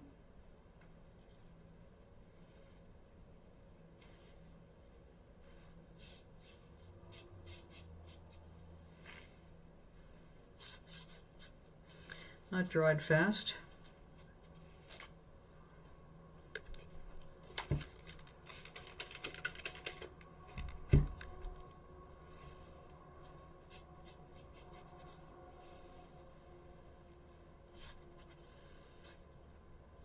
Okay. Can't put too much of that or we'll get green.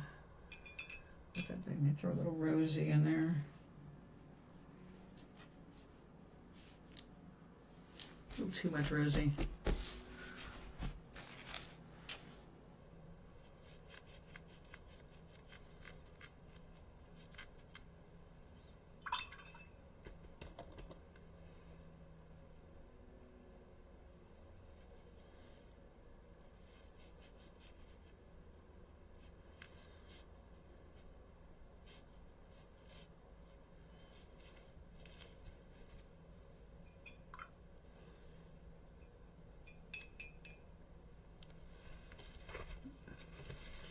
Maui, I thought of you today when I realized that I need an image of a escargot for my book.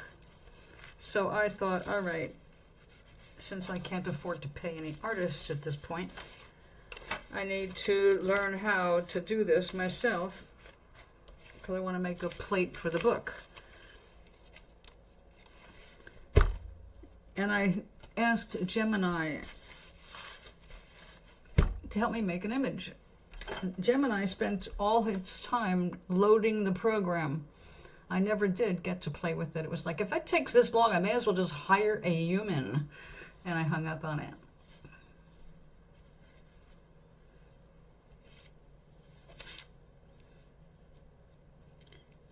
But I did think of you. I don't know if you could do something like what I'm looking for.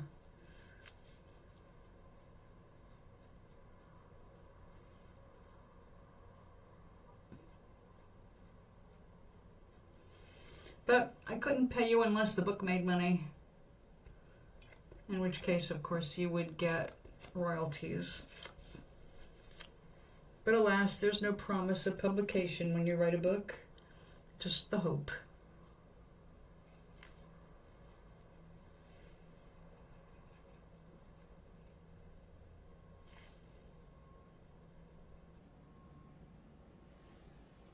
But my escargot is a real strange creature.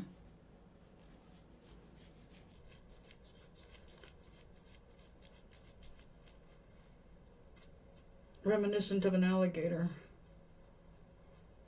A brick red alligator. That walks upright.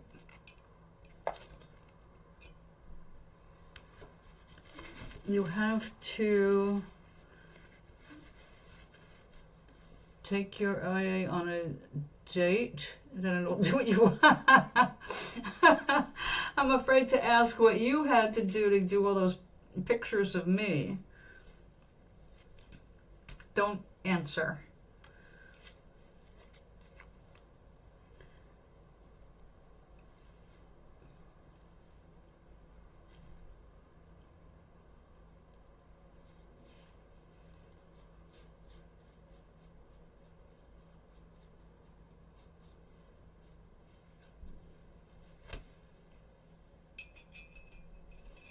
I don't remember what they're calling their AI, but it's Gemini's AI. They've got their own paint program, apparently. But like I said, if it takes that long to load it, just so you can try something, what the hell am I doing? It's not like this is an ancient phone. This has a lot of room on it. I don't know what all the hesitation is. All right, we got some good colors in that, which right now does not look very impressive, but as it dries, it will get shinier and a little lighter.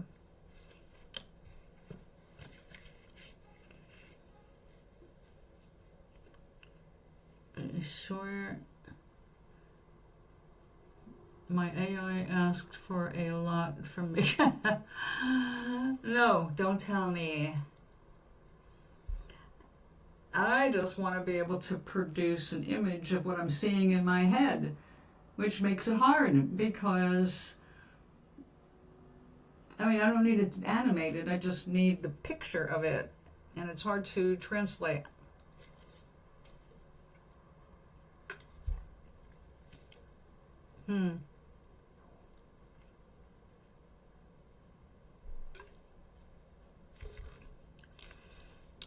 Now, if I was using Photoshop or whatever they call a creative suite, there were things you could do with paintings. I mean, not paintings, photographs. Stretching things, you know, select it and warp it. And that would be handy if I could use a stylus or, you know, give myself the little points to stretch from. You know what I'm talking about, right? Surely you've done that a million times. I forget what the terms were. It's been so many years since I've used those programs, like over 20 years now. The last time I used it was back when it was the second year of them, Adobe going into Creative Suite rather than Photoshop. The second year, they just made it so expensive. It was one of those, you know what? Fuck you people. I will use the older program.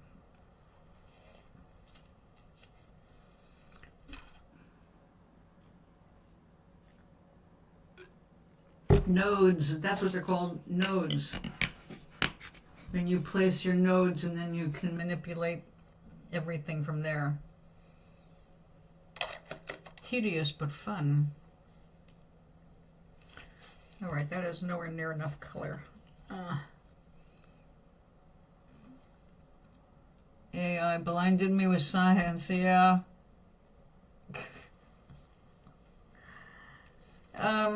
So it's replaced all the node picking and placement and manipulation. You just tell it what you want, and it does it. Or do you get a chance? Like, I've seen some of the programs like what you've sent to me, like turn myself into a doll. It's like, I don't need to turn myself into a doll for my story. I need a creature that's from the planet Skarga.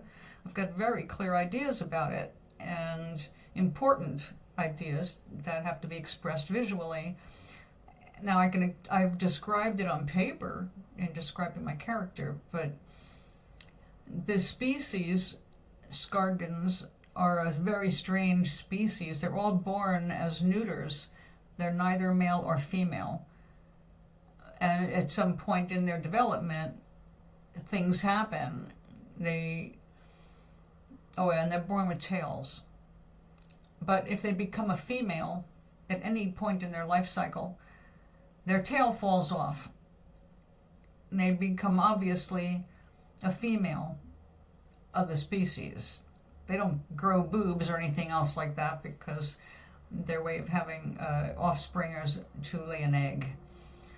But the area that they drop the egg from is where the tail falls off. So my creature started out as a newt and then was shocked and horrified to wake up one day a her, and her tail had fallen off and it was at the bottom of the bed because of all the social repercussions of becoming a female in her society, including a loss of status and attitude. But it's a mechanism that happens on Skarga when the planet or the species is in danger of extinction.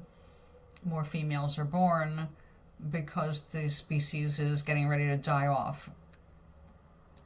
So it's a strange creature, and after it becomes a she and drops her tail and she's kind of freaking out about it, that's when she ends up accidentally transported to Gazebo on my planet.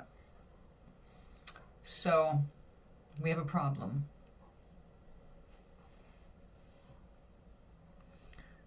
I see. But you do it with the so if I had an alligator and I said, okay, I want you to make the alligator this color, I want you to make it upright, I want you to make it, proportionately 6 feet tall. Okay, now it's too straight, make it slouch a little bit at the shoulders. Can you do things like that? The way I described Skargans in the first book, they don't make an appearance in the second book, but in the first book, I described them as like a brick red and kind of shaped kind of like a brick, hard-headed, scaly, kind of, heavy, leathery skin kind of an issue, like an alligator.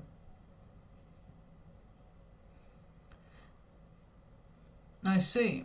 All right. What program? I guess I need to... I don't have room on my phone. My phone is a pain in the ass to create on. I need something that I can save to Google Docs. When you create an image on AI, how is it saved? As an image? As a, what kind of file? Where are they stored for you?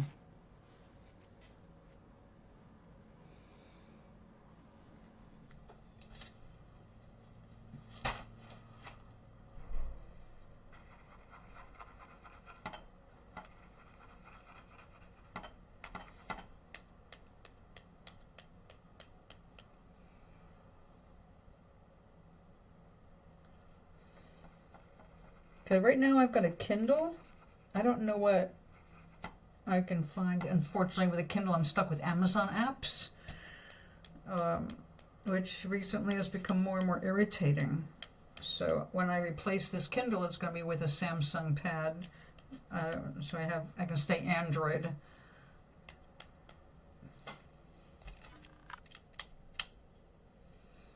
There we go.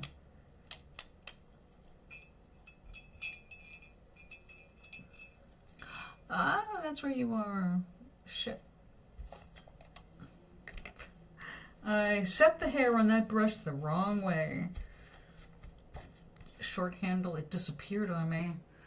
One should never park a brush head down. I did. It becomes set. Like human hair gets set with curlers. That's set, alright. Alright. Let's move on.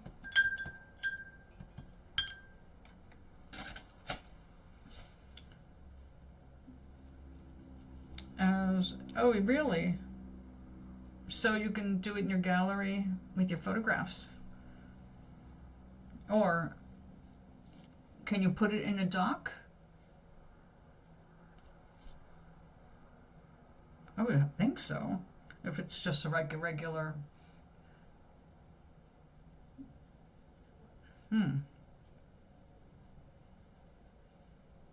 Alright, I know when I download the ones you send me, it's saved in my gallery as an image, like a photograph.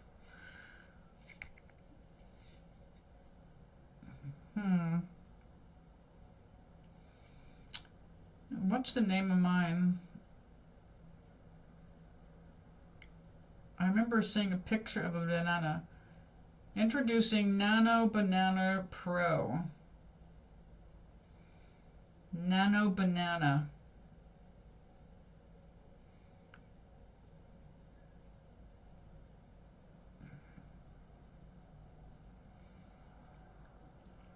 What's your experience with that? Nano Banana. No? Never tried? Oh, I see. Oh, putting in a dock. Right. Well, I will give it a shot. The program finally downloaded in the background, so it's here, waiting for me to give it a shot. But, I don't know. I kind of like the idea of being able to use my own stylus to move nodes to get more of what I'm trying to express, but I'll give it a shot with AI. No, huh? It's definitely a freebie. And they're trying to set you up to do stuff like some of the stuff you're doing, like with turning people into dolls. Or, yeah, kind of turn them into characters.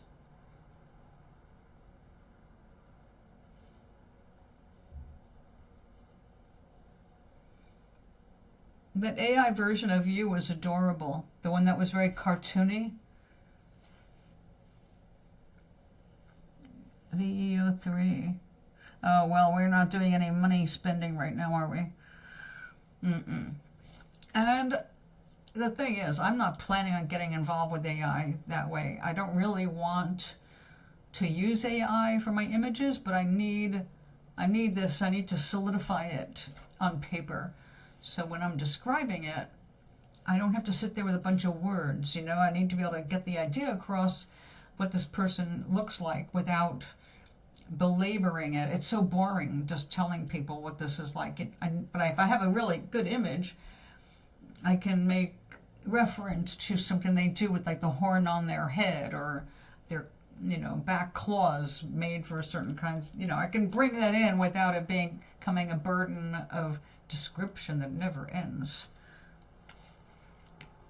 Oh, I'm sure. That's how it always is. They want to suck you in and then make you pay for it. But if I can't get some basics done for free, it's not going to be enticing me to invest in anything. I'll try. All right.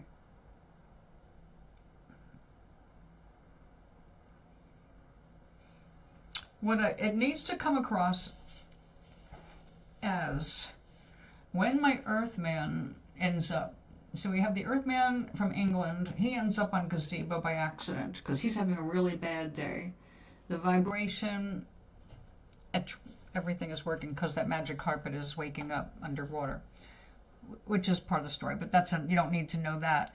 But the Skargans were the invaders of Nomaris in the first book, and they all became extinct, except for one who's being maintained by retired dragon elders. They allowed her to stay, and you don't know why.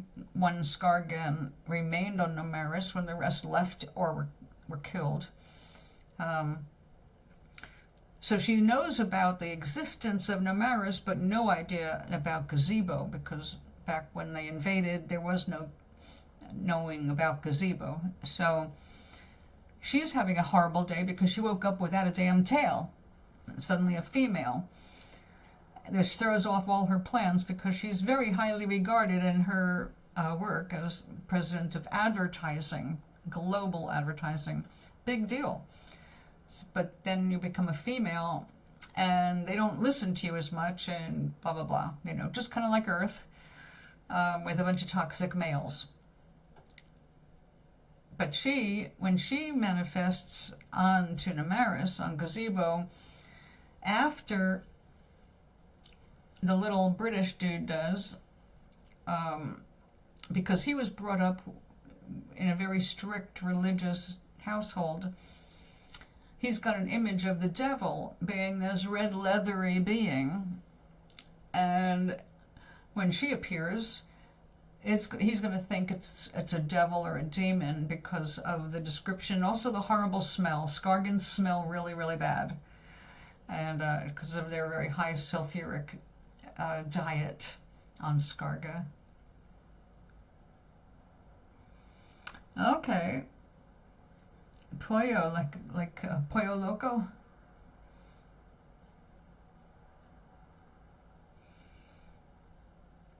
Well, you certainly are turning out some gorgeous images. I love what you've been doing. Some stuff look more real than others, but overall you've done really beautiful work. And I've never looked better. So, thank you for that. Also, the fabulous clothes and jewels that you put on me. Yeah. Pretty amazing. And I'm really fond of emeralds.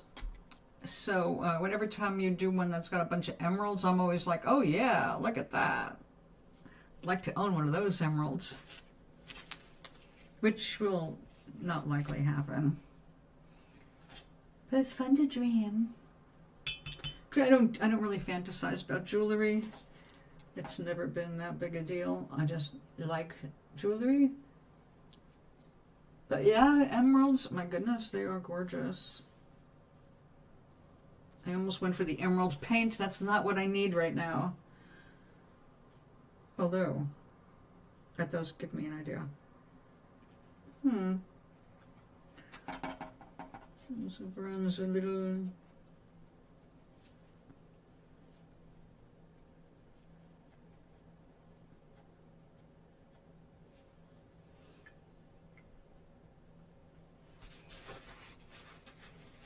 Oh, I'm sure it drives you crazy some days.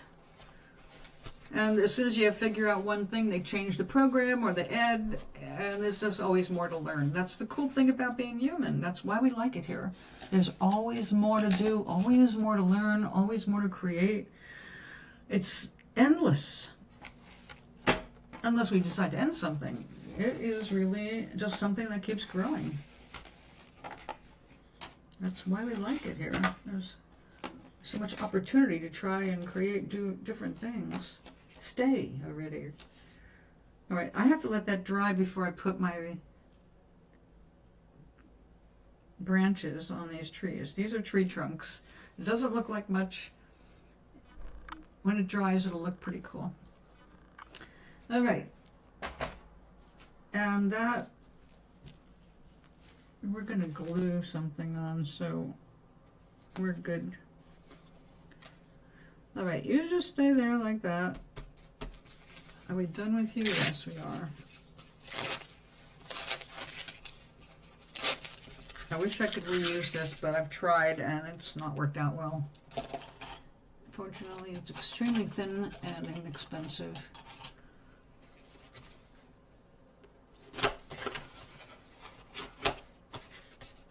I really don't want to spend much time figuring AI out because, well, number one, I want to be able to eventually hire artists. I want original human art, and I don't want my book to be filled with AI art. Absolutely not. But just for getting a certain character in perspective, my mind's eye would love that support.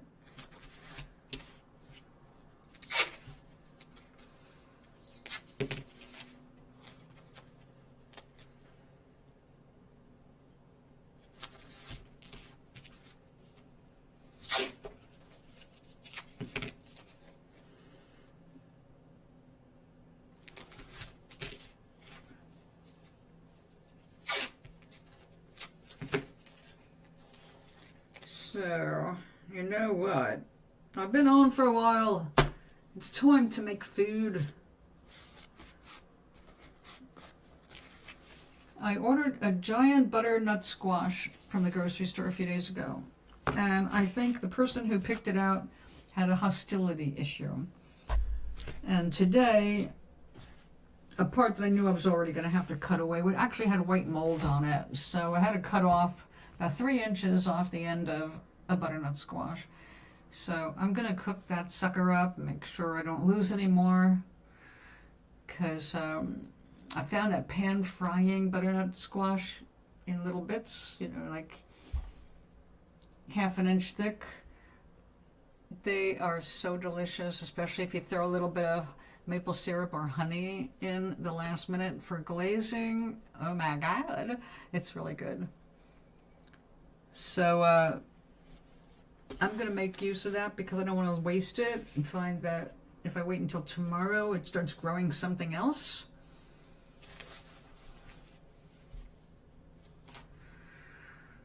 Anyway, thanks for hanging out with me, guys and gals. Please take good care of yourselves, because I can't be a Jewish mommy and take care of you. If I could, I'd make the world chicken soup. But then I'd have no bowls to give it to you, so I guess you have to make your own. But no, that sounds good. I bought 2 chickens to butcher into parts because the price per pound is so much better than buying parts. Image is on its way. Oh my God, already. You are a fast worker. Okay, we will add the trees to the backgrounds tomorrow. I really would like to have another background. Oh, I know, my friend loves lavender and pink and all those twilighty colors. So let's see if I can do that for her. Well, that is a nice pretty pink. A rose. This one is this one.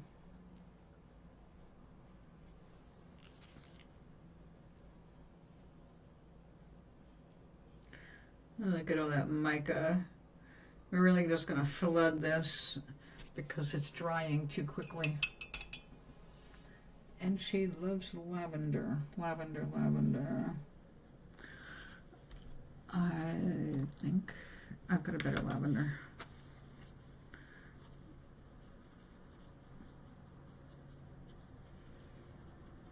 Man, I wish I could buy these in larger pans.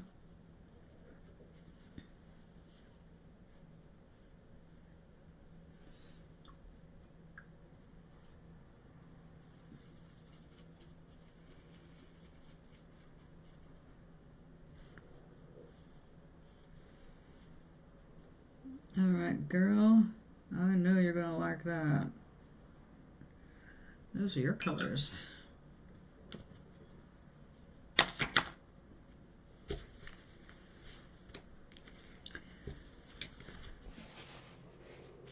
This will look a lot different tomorrow after all of the mica has settled into the texture of the paper.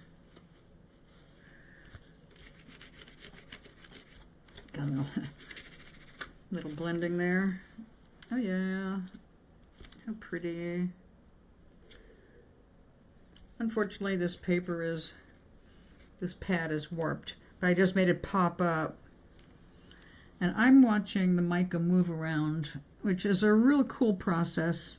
It looks absolutely gorgeous in this area right now, but that's not what I wanted. So we're gonna pop it back the other way and move that back down to the center. Ooh la la. Okay, I can't wait to see what that looks like tomorrow. And here, oh, you're drying nicely. Okay.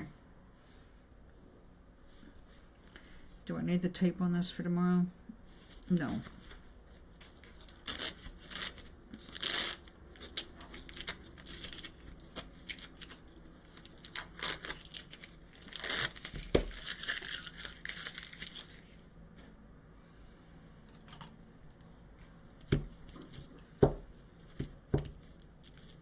Now I've got another piece of paper being flattened out right now, and I started that as to be a plate for the Nomaris, actually a scene that starts the book, and I had to let it dry and I left it and it warped, so now it's being pressed. Alright, so you're going to be worked on tomorrow. Let's get you taped it down.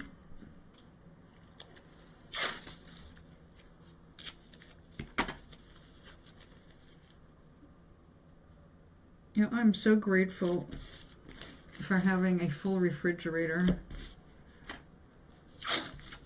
I'm not boasting. I know how hard it is for so many others, especially right now. And this is the first time in many years that I have felt this confident about my ability to survive harsher times. Because I've learned so much more about, well, food and ways to make sure I eat, even when times get tight. Not that I want to bring on those times to prove I can do it. You have to worry about well, not worry, you just don't want to put attention on things you don't want. It's like when you're grateful for having something, it's too easy to go over the other side of the stick, which works against you, which is like, I feel really grateful for having food, leave it there. But if I start going back to, oh yeah, remember back when I didn't have any food, that's the problem. You keep going back to the way it was that you didn't like, and you're bringing your energy back there, and you go yo-yo. You're thinking forward and things are good, and then you think backward and you bring yourself back down. So when I'm grateful in a very active way. I'm joyful without comparing it. Like I said, I know that exists, but I no longer get taken out by it. So I can keep thinking about how wonderful things are, how wonderful things can get, how much better things can get, even beyond my imagination, beyond my ability to imagine, things can improve. So now, at night, when I'm going to bed, and kind of just snuggling down to pass out, that's when I put it in my head. Tomorrow is going to be a great day. Tomorrow, I don't know what's going to happen, but it's going to be great. I'm looking forward to tomorrow. Tomorrow's going to be a great day. I'm going to get a good night's sleep, and tomorrow's going to be great. And even if I don't get a great night's sleep, like last night I was up every 2 hours, literally, but I woke up in a fabulous mood, and I'm still in that fabulous mood. And I would like to stay in this fabulous mood as long as I can.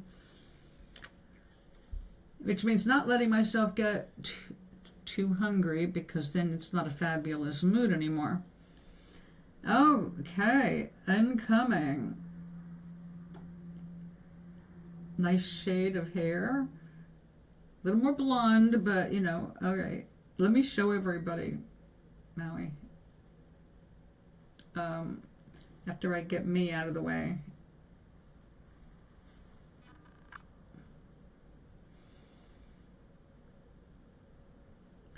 The Ice Queen for sure.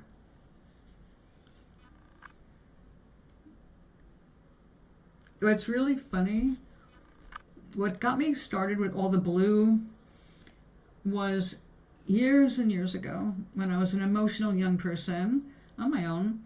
I was having one of those emotional days, and I was all by myself, and it was a Tuesday, and I had this blue hairspray for Halloween, the powdery kind, turquoise blue, bright blue. And at that point, my hair was very dark. It was dark chestnut brown, which is nothing like what you have here. But I thought, since I was alone, I was wearing blue everything, and I thought, you know what, I'm having a blue Tuesday. I sprayed my hair all blue, and I had makeup from Halloween, which included a blue stick. I had blue lipstick, I had blue rouge. I put it on my face like it was rouge, only it was blue. This is before Nightmare Before Christmas, all right? And the thing was, nobody was in the house. I was renting a room in a house where the landlord rented out several of his rooms as bedrooms, and we covered his mortgage, so he was able to live happily ever after until he died of cancer. Awesome dude, Tommy. Anyway, Tom let us do whatever we wanted as long as we were respectful of each other's space. So I was in a mood, and I had my synthesizer, my Korg Poly 6, and I had candles, and I was in my room, all done up in blue, playing my moody music on my synthesizer with headphones, and I was in it. I was gone. The sun went down, candles went on, and I'm still there listening. Oh yeah, I was using a Marshall amp. That's right. I wasn't using headphones. I was having a blast. No one else was around. Now, mind you, the sun goes down. I'm starting to feel hunger. Other people have come home, but I completely forgot that I was blue. I mean, blue from head to foot. And I mean, not avatar blue, this kind of blue. Blue rouge, blue lips, blue eyeshadow, blue hair. I'm sure you get the picture. I came out of my bedroom, and there were two people there ready to make their dinners, and they turned around and looked at me, and I got quite the mixed response. Both of them were guys. One of them was kind of freaked out. What did you do? Are you all right? It's like, yes, I'm just having a blue Tuesday. You heard Blue Monday? Mondays are fine. It's Tuesday. I'm blue. And by then my mood was gone because I'd been playing music all afternoon, and I felt good, especially with that Marshall amp. Great for bass. But the other guy got turned on. And that was the first time I discovered that being unusual actually is a turn on for some guys. Not only was he horny for it, when I went out doing card readings, I decided to go ahead and do the blue hair thing because it was fun. I had a club owner fall for me and started haunting me Come to Jamaica with me. There's a jazz festival. I'll pay your ticket. Come on, we'll go out. We'll get stoned out of our minds. We'll have a great time. No, thank you. But he was the guy that liked my blue hair. Now, he was the one that actually ended up handing me the winning ticket, not on purpose, winning ticket for a couple of tickets to the Who's final concert in America in 1986. So blue hair has done weird things for me. I don't know why some people think it's turn on. Some people are like aghast. But I had no idea. I didn't think that blue hair would turn anybody on. I was just in a mood. So it's funny, you just never know how people are going to be affected by your actions.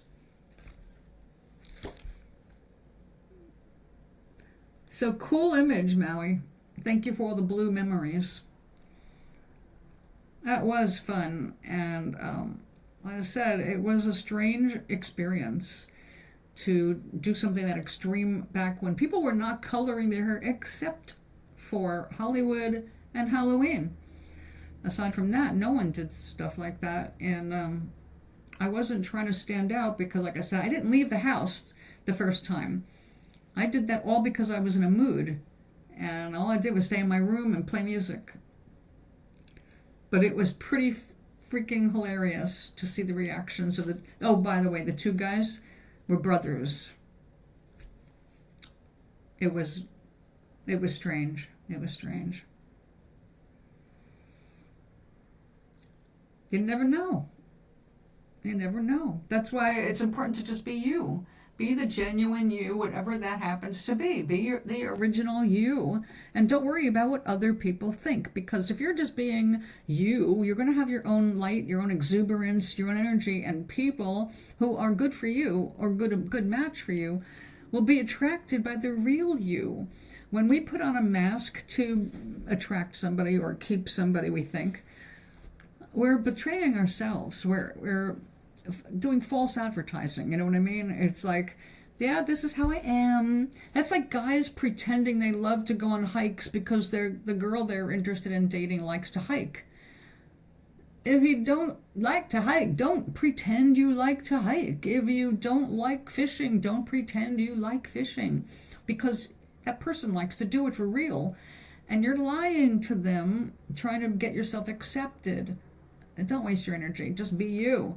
And if you don't know who you are yet, don't worry. You'll learn as you go. Because essentially we create ourselves. And if you're just being true to you, you're going to just love your life so much more. You'll have so much more fun. So many more reasons for laughing. And when you make a friend, you're going to know that they are befriending you because of who you are and not who they think they can turn you into, which is a chronic problem for people having relationships. You know, I ended up laughing in the end when Glenn cheated on me with the woman who was blonde and overweight. You see, he grew up believing the person he would love the most was going to have dark hair, and he used to fantasize about holding hands with this dark-haired girl, which turned out to be me. But before me was a blonde who was overweight. Not terribly, but what I didn't know at the time, she was basically very young and going through body changes that are normal for teenagers. But he tortured her because of her weight.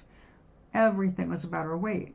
She ended up doing coke to try and control her weight because she was a big girl. I mean, like 5'11" girl, okay? Like Taylor Swift, except not that talented.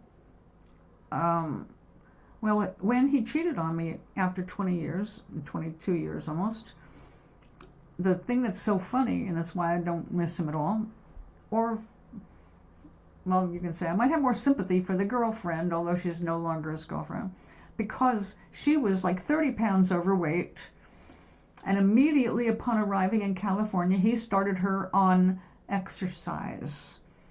All he wanted to do is change people to be just how he wants them to be. They've got to be the right weight, they have to have the right look, they have to have the right interests, him.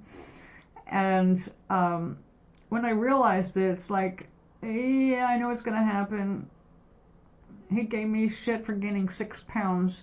And when I did, I only came up to 116 pounds.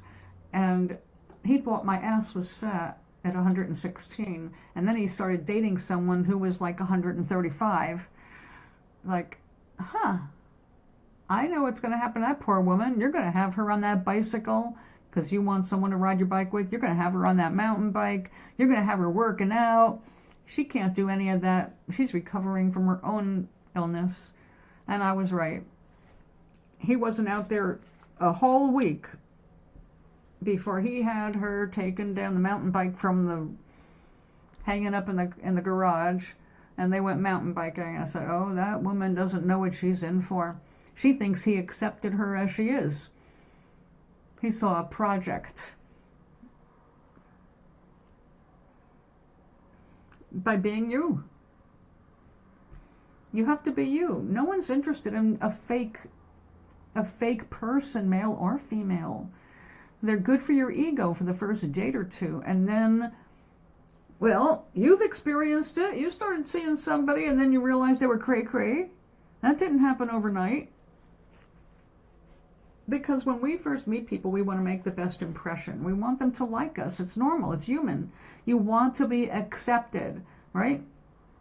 Perfectly normal. But when you go out there, you always put your best self out there.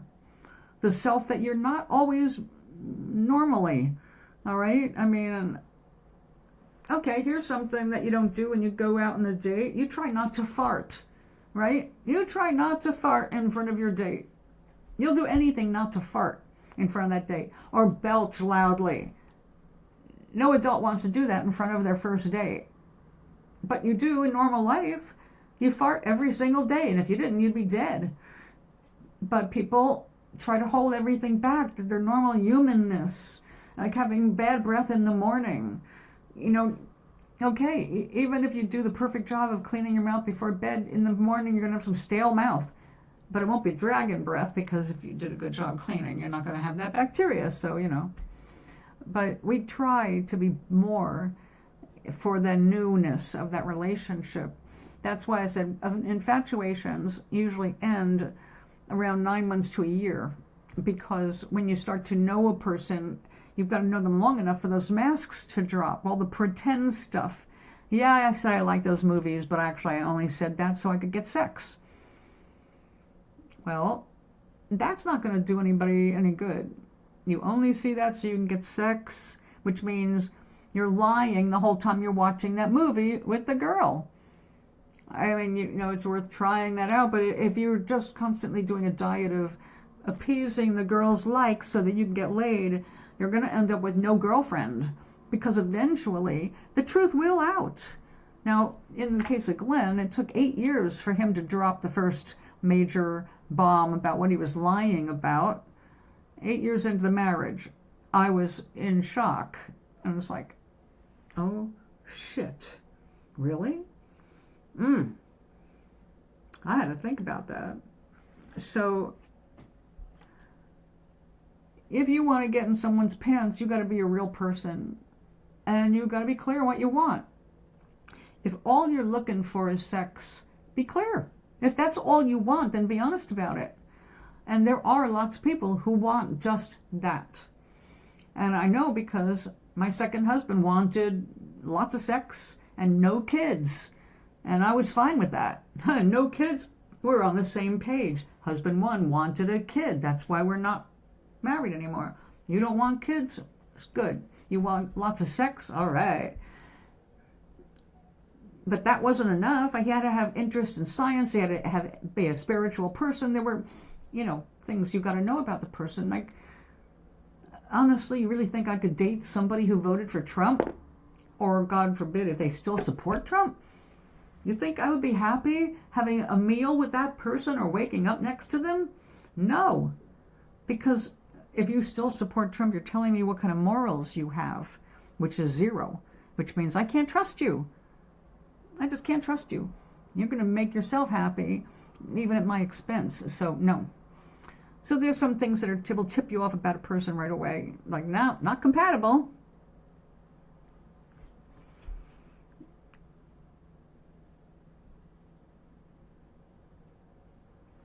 Okay, you've been hearing, damn it.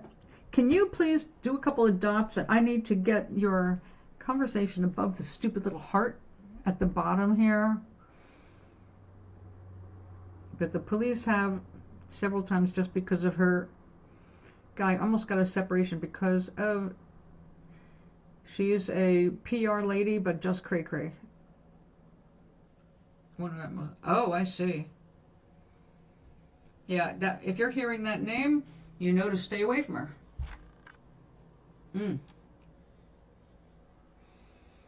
Yeah, you can't go on looks. That's why you need to get to know a person.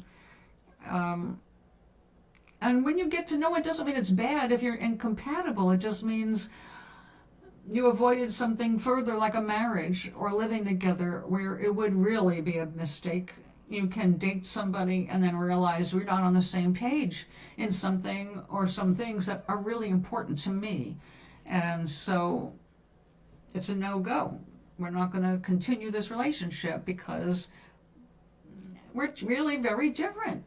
And it takes time to figure that out, because the masks, because we always want to impress each other. We want to be accepted. We want to be loved even. And even if you don't want to be loved, you still want to be okay. You want to know that when that person is over, that they think you're great. Maybe not great for marriage, but great person, and they appreciate you for just being you. So it never pays to put a fake persona out there in front of you. You have to learn to be you and be proud of being you. If somebody can't see you for who you are, if you're not being real with them, they're not seeing who you are. Why would you want that? You want somebody falling for you, and it turns out it's not the real you? When you make a little change in your life, it's going to be apparent that it's not the real you. And that person that you're with is going to go, I thought you were different. It doesn't pay. Right from the start, you should be clear on what you want from a relationship, which is at the first, should just be get to know you, getting to know all about you. You gotta get to know them a little bit to even know if you want to do something with them. There's, like I said, right now, I'll be very happy with just someone to go out and have coffee with. I just want a casual friendship. No intimate crap right now in my life. I don't want that at the moment. I'm not saying I'll never want it, but I have to feel something for a person before I get intimate. So right now, there's nobody I feel like that about, so there's not going to happen. So I'm not looking for that. But I know if I'm ready for more, it'll happen, because my vibration will be out there saying, let's get to know you. That's it. But if you don't have anybody in your life right now and you do want someone, that's great. But evaluate, what is it you want? What are you willing to give? Do you want a relationship? Is that what you want to work towards? Someone that you can live together and build the rest of your life together? Someone you can rely on? Are you willing to put up with the fact that, like our age, come on, we're getting up there, old enough where, do we want to be taking care of another person when we are dealing with our own challenges? How much involvement do we need to be happy? It turns out, at this point in my life, I don't need a whole lot. I've got friends, I've got a little family. I'm good. I'm good for now. I definitely do not want to get involved with anybody who's a little cuckoo, because I've had enough of that in my life, which is why I'm careful. I'm not in any rush to meet up with anybody. I can't live without them. It's like, I'm so glad I'm old enough not to have that anymore. All of the drama of falling in love and breaking up and figuring out what is love.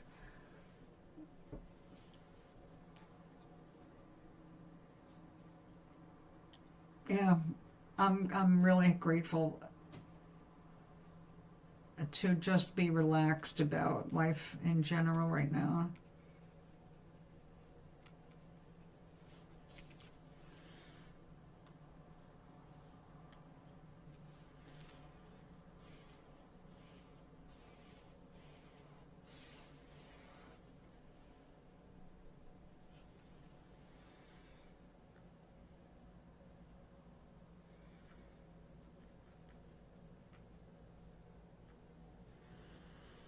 I know for a lot of people it's really hard to be honest, because if you're outside of the average norm in any way, shape, or form, it's hard to escape in curiosity. People who want to know more than you care to share. But also, if you happen to be like gay, that sucks for being gay. I mean, I'm not saying being gay sucks. I'm saying if you're gay, it's harder for you, at least initially, to come out and to let the world know you're gay, depending on where you're at and your social circles and all that, because there's going to be feedback, not necessarily the kind that you want. I have not had to deal with that personally, but I've witnessed it in the family and among friends who aren't able to come out to their families or friends. They're afraid of the rejection, and in some cases, yeah, exactly what they're afraid of does happen. So at least I don't have to worry about that.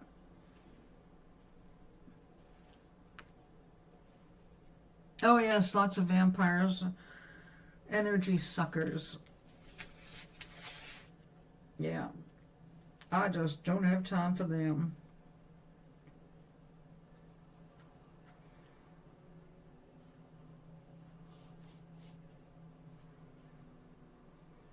Now, when I first moved into this building and I saw how old so many of the people were, I knew right away that, okay, we're going to see a lot of death in this building, and so we have. Matter of fact, last Monday, a week ago, I was sitting here and heard an ambulance stop short, and I went, oh shit. And I got an idea of where in the building, and then it left my head because I did not connect with the person who crossed. Turned out they were on my floor, just the other end of the hall, and she passed away.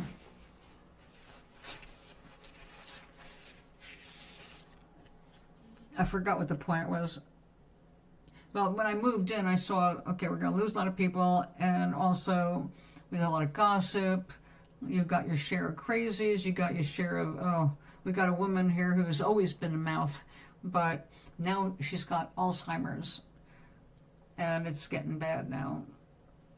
And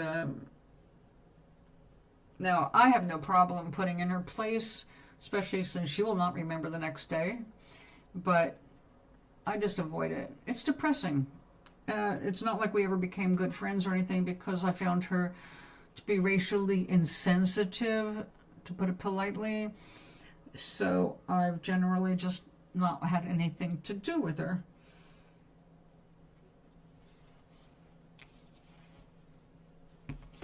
But other people, you watch them over time, you know, and it's a sad process if you're paying attention to the downhill strokes, but you know, they still have things to talk about, and they're still nice people. So I focus on what they can still offer as humans.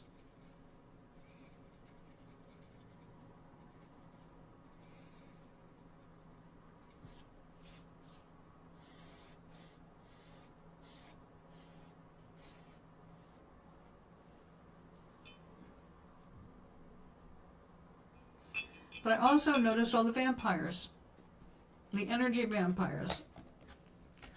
The ones who are always full of woe. And whatever is going on in their lives, it is the worst. I do feel bad for those people. But I try not to waste any energy or time on them, because they need to be in that situation for themselves. And there's nothing I can do about that. I can't uplift them, because they don't want to be uplifted. They want to be miserable. And their focus is on misery. So it's really easy to discern who you don't want to be around.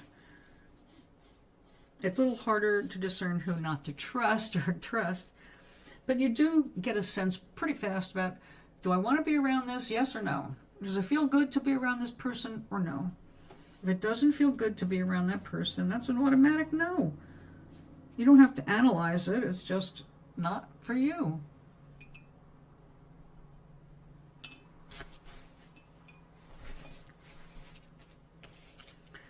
Okay, we're not gonna let that dry. All right, we've got a bunch of backgrounds started. Well, at least a few. Oh yeah, we got these. Good. So we've got a lot of work we can do tomorrow. I really wanted to get these all done and mailed out and given away. I thought I was done. But so now what I'm doing is, instead of making a Christmas card list of people I want to send a card to, I'm making one of whom I have given a card to. Because I forget. And right now it's taking so much to get these done, I don't want to give anybody two. I have done that. Oh, you gave me one like this, like it's like, oh, yay, enjoy them. Okay, so it's now dinner time. Yeah, 3:49. By the time I'm done cooking, it'll be time to eat. And that came out pretty good. Well, you'll see tomorrow. Did I turn that off? Yes. Oh, good. All right. All the dangerous things are turned off. I'll be back tomorrow. Tomorrow being Tuesday. Wednesday, I am going to have lunch out because it's shopping day on the bus. And maybe I will see that cute guy who is interested in having coffee with me. Oh yes, well you are 6 hours behind me, so yeah, brunch time. That's a good time. It's a good time to eat. But right now I feel like I'm really fortunate because I've never had the selections, the food that I've got right now, because I've been storing things and I've been collecting things, and now that it's winter's here, I don't have to do that. But now I'm like overwhelmed. It's like, instead of trying to find something to make, I've got a lot of things I can use to make things with. So it's wonderful. It feels great, but it's also a new feeling. And yeah, I go in there and like, oh, should I make a chickpea tortilla and then make a salad and then put that in there? Or it's like I'm over enthusiastic. So tomorrow, one of the things that we're going to do is I'm going to experiment with that cheese cracker thing, because I want to see if we can make good use of that 1 pound of almost American cheese that we get every month. Because if it's really good, we have like 20 pounds of it in our refrigerator, our community refrigerator, that nobody is taking.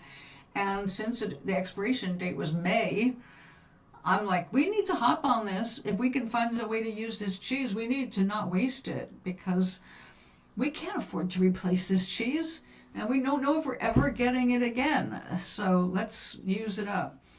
So if this comes out good, I can turn everybody on to the recipe and we can make good use of the food.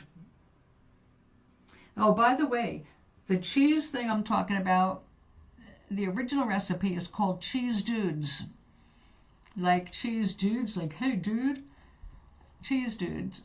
But when they make it according to that method, it uses flour, which contains gluten, and it comes out kind of like a shortbread cookie, but savory.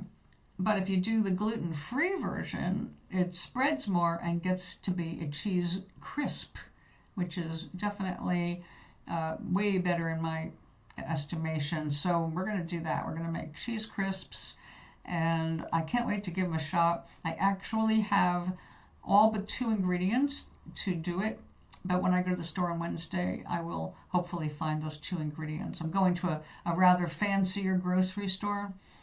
That's the one that offers food for lunch.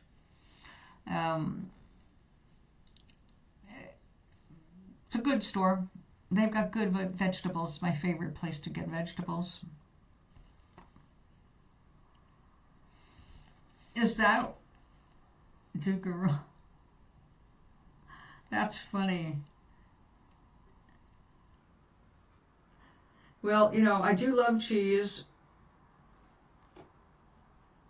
but I like it crispy. So we'll find out. We'll make it together and we'll find out. In the meantime, sweet dreams be yours, dear, or in your case, make sure you eat well so you don't fall on your face. I'll see you tomorrow.